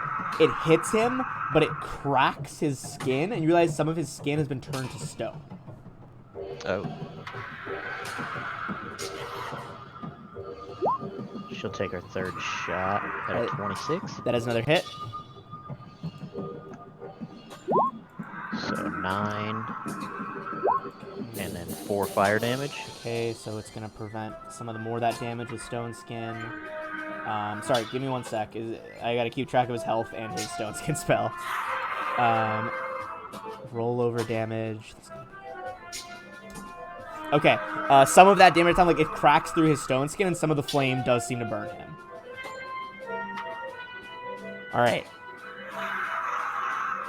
Now what he's gonna do is the Scribbler's turn. 5, 10. He is going to appear behind you after casting...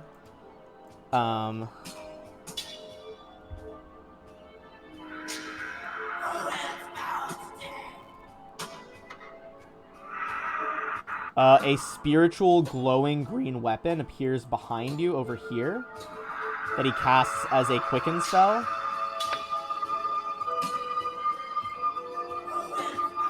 So you have a spiritual weapon on one side, him on the other side. And now that he is around Turgon, since as a quicken spell, he's going to do a standard action to attack since he had to move. And you see he is going to try and slam into you with a fanged falchion that he is wielding in one hand like a fucking baller. What is Turgon's AC? 18 currently. Alright, Turgon, he's going to slam into you with that big-ass sword. You're going to take 35 damage.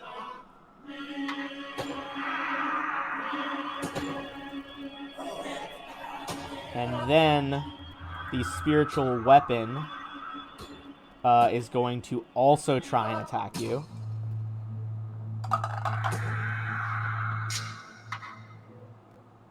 That's going to be a hit.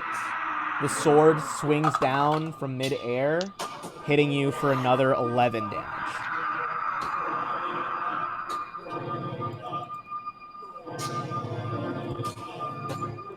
And that is going to be the Scribbler's full turn, as he just devastatingly targets the caster. Odral. Yep.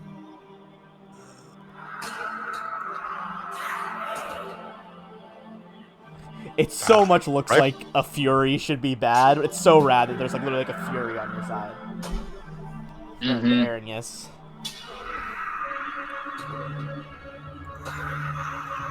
I don't have that token ready, but I definitely encourage anyone watching or you guys to look up the Pathfinder art for Aranius. They're very cool. I really like them. I I'm dropped looking at the it right picture now. in It is chat awesome. and Discord. Oh, did you drop it in Discord? Yeah. Hell yeah. Yeah, they are fucking rats as hell. You know what? Let me I'll drag it onto the stream view in a second while you decide what Odral is gonna do. Yeah, you have this habit of changing my plans immediately before my turn. Look, you're fighting an incredibly powerful enemy at this point. It's probably gonna look a little bit blurry on stream, but that is an Aries.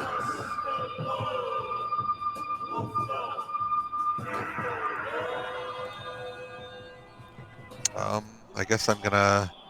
I would say even without hearing Turgon, I think even the most stoic of PCs would probably make some sort of noise if he got hit by that insane attack. Okay. Well, I'm gonna make my way back here. I'm gonna provoke from the devil or the demon. Demon, yes. Alright, your AC is 30, right? Oh, yeah, not even. He got a 3 on the dice. Nowhere close. The demon, as yet unnamed demon, takes a swing at you with the spear, but you get away. Manage to stumble your way into where Turgon is. That's going to be an op attack, though. He's going to try to hit... Oh, he has reach? Okay. Oh, you went around from the bottom? Let me double check these. You might not be able to reach you then. I sort of went through my allies and then I angled up.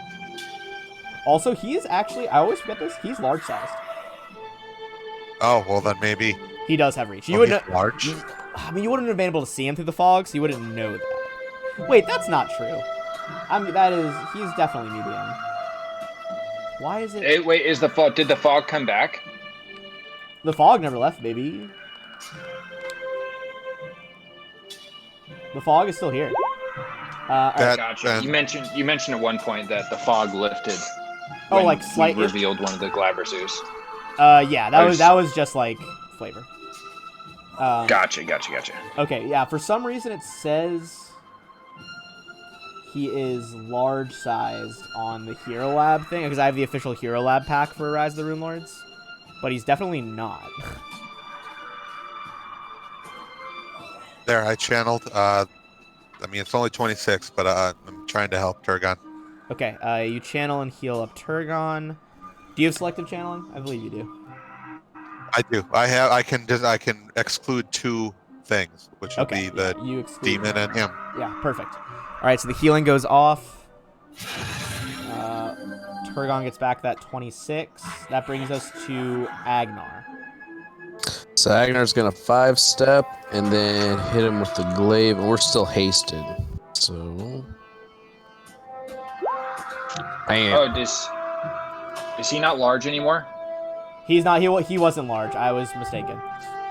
Oh, And that 30 is actually 34, and on the crit confirm, the other one is a Holy 43. That's a lot of damage. All right, hold on. Jesus. Hold on. You wouldn't be able to see him though, so we need to roll % mischance because he's more than 5 feet away. 50%. So, do you want to do coin or do you want to roll a d100? Let's keep the coin thing rolling. All right, so let's start with the first crit. So that is potential confirmation. Glyphs or smooth? Glyphs. All right, glyphs. That is going to be a hit. And let me just figure some stuff out really quick. Some of it is stopped by his stone. But the rest of it's going to go through. And that is an adamantine glaive. Oh, then it would not be stopped because his stone skin is adamantine. All right, he is still standing after the first one. Attack number 2. Go ahead and call it. Let's go smooth. Oh, almost dropped it. That is glyph. So that is a miss through the fog. Attack number 3. Let's go smooth again. Smooth. This is for 28. And final one. Let's go glyphs. That is smooth. Alrighty. All right. Still a buttload of damage. Yeah, for real. Yeah, no shit. Cantham. Cantham is going to take a 5-foot step and use the wand of innovation.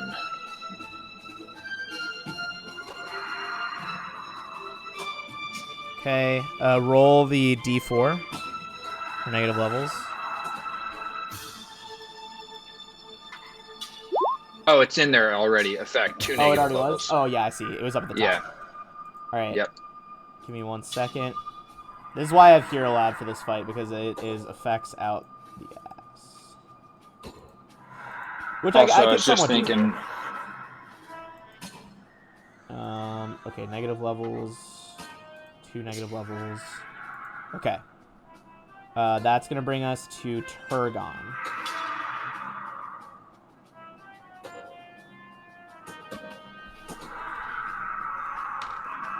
So the Araness will move up to here, Okay, flies over to the other side of the room. and she'll take her. She gets 1 shot because she moved, right? Yeah, she only gets 1 arrow shot if she moves to the top.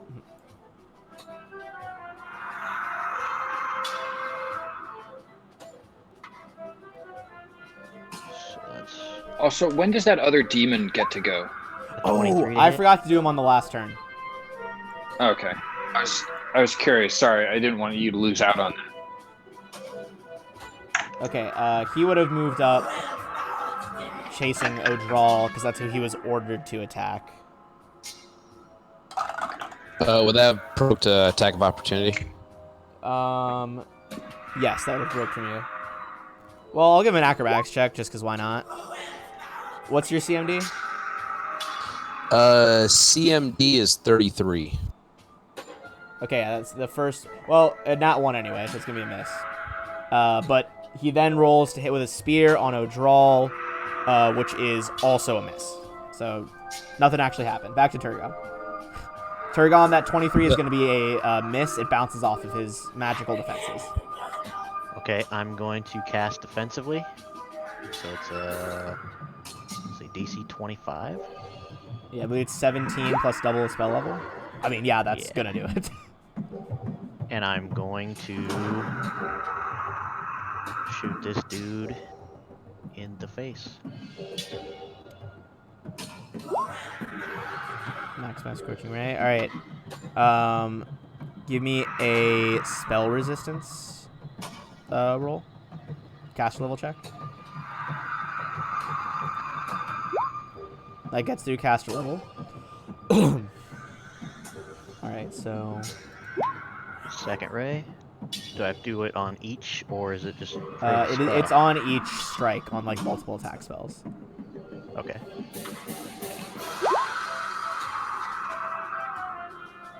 Okay, so that's another success. Oh man, you guys are lucky as hell. With those last few fire bolts, or scorching rays, they burn away the Scribbler's defenses, and you guys managed to drop him. He was about to teleport away on that turn. Hell yeah. Holy shit. That was very, very Nicely close. played.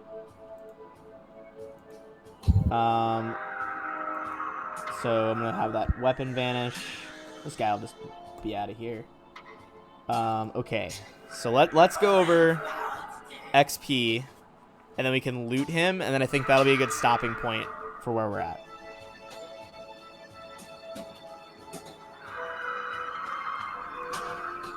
Perfect. Yeah, his next moves would have been he could have dimension doored away and then cast heal to like maximize his health again.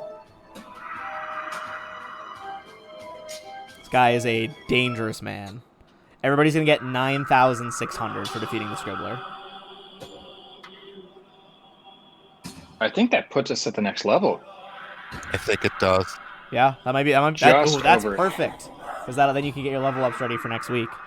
Yeah, this you guys did well tonight. These are some difficult ass fights, but you guys pulled it out. What was the total at? Do you know?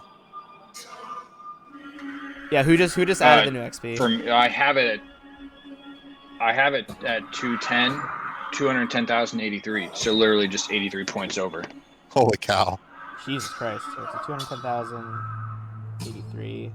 Just gonna type that in the chat, so Drew can see it later. All right.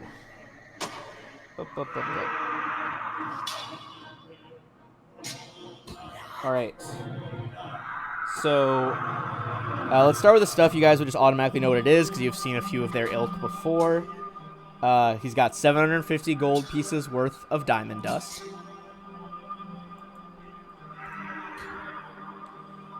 He's got a +1 breastplate.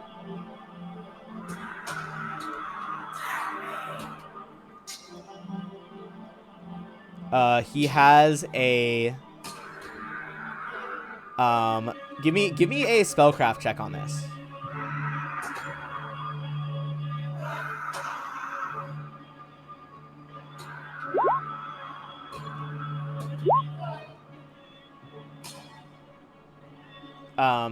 This is a rather unique weapon designed for Lamashtu worshippers, known as a Fanged Falchion. This brutal-looking falchion is serrated. Hold on, let me pause the fight music so I don't need that anymore.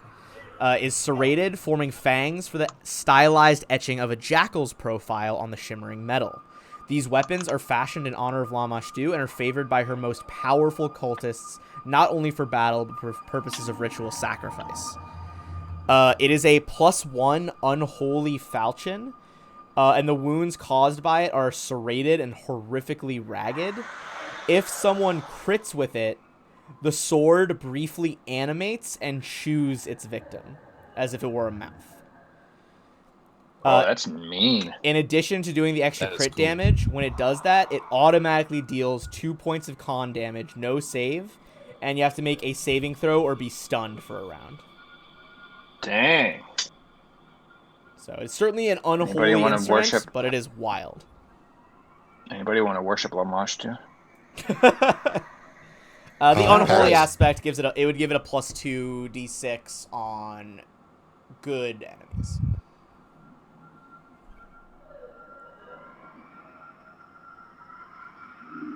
Okay, so you got the breastplate, the fanged falchion, the dust. There's also a headband of inspired wisdom +2, which I believe is a bit below your guys' needs at this point, unless anyone's doesn't have a headband slot. And finally, in his offhand, he was fighting with a +1 returning cold iron dagger. So basically, when you throw it, it'll teleport back to your hand.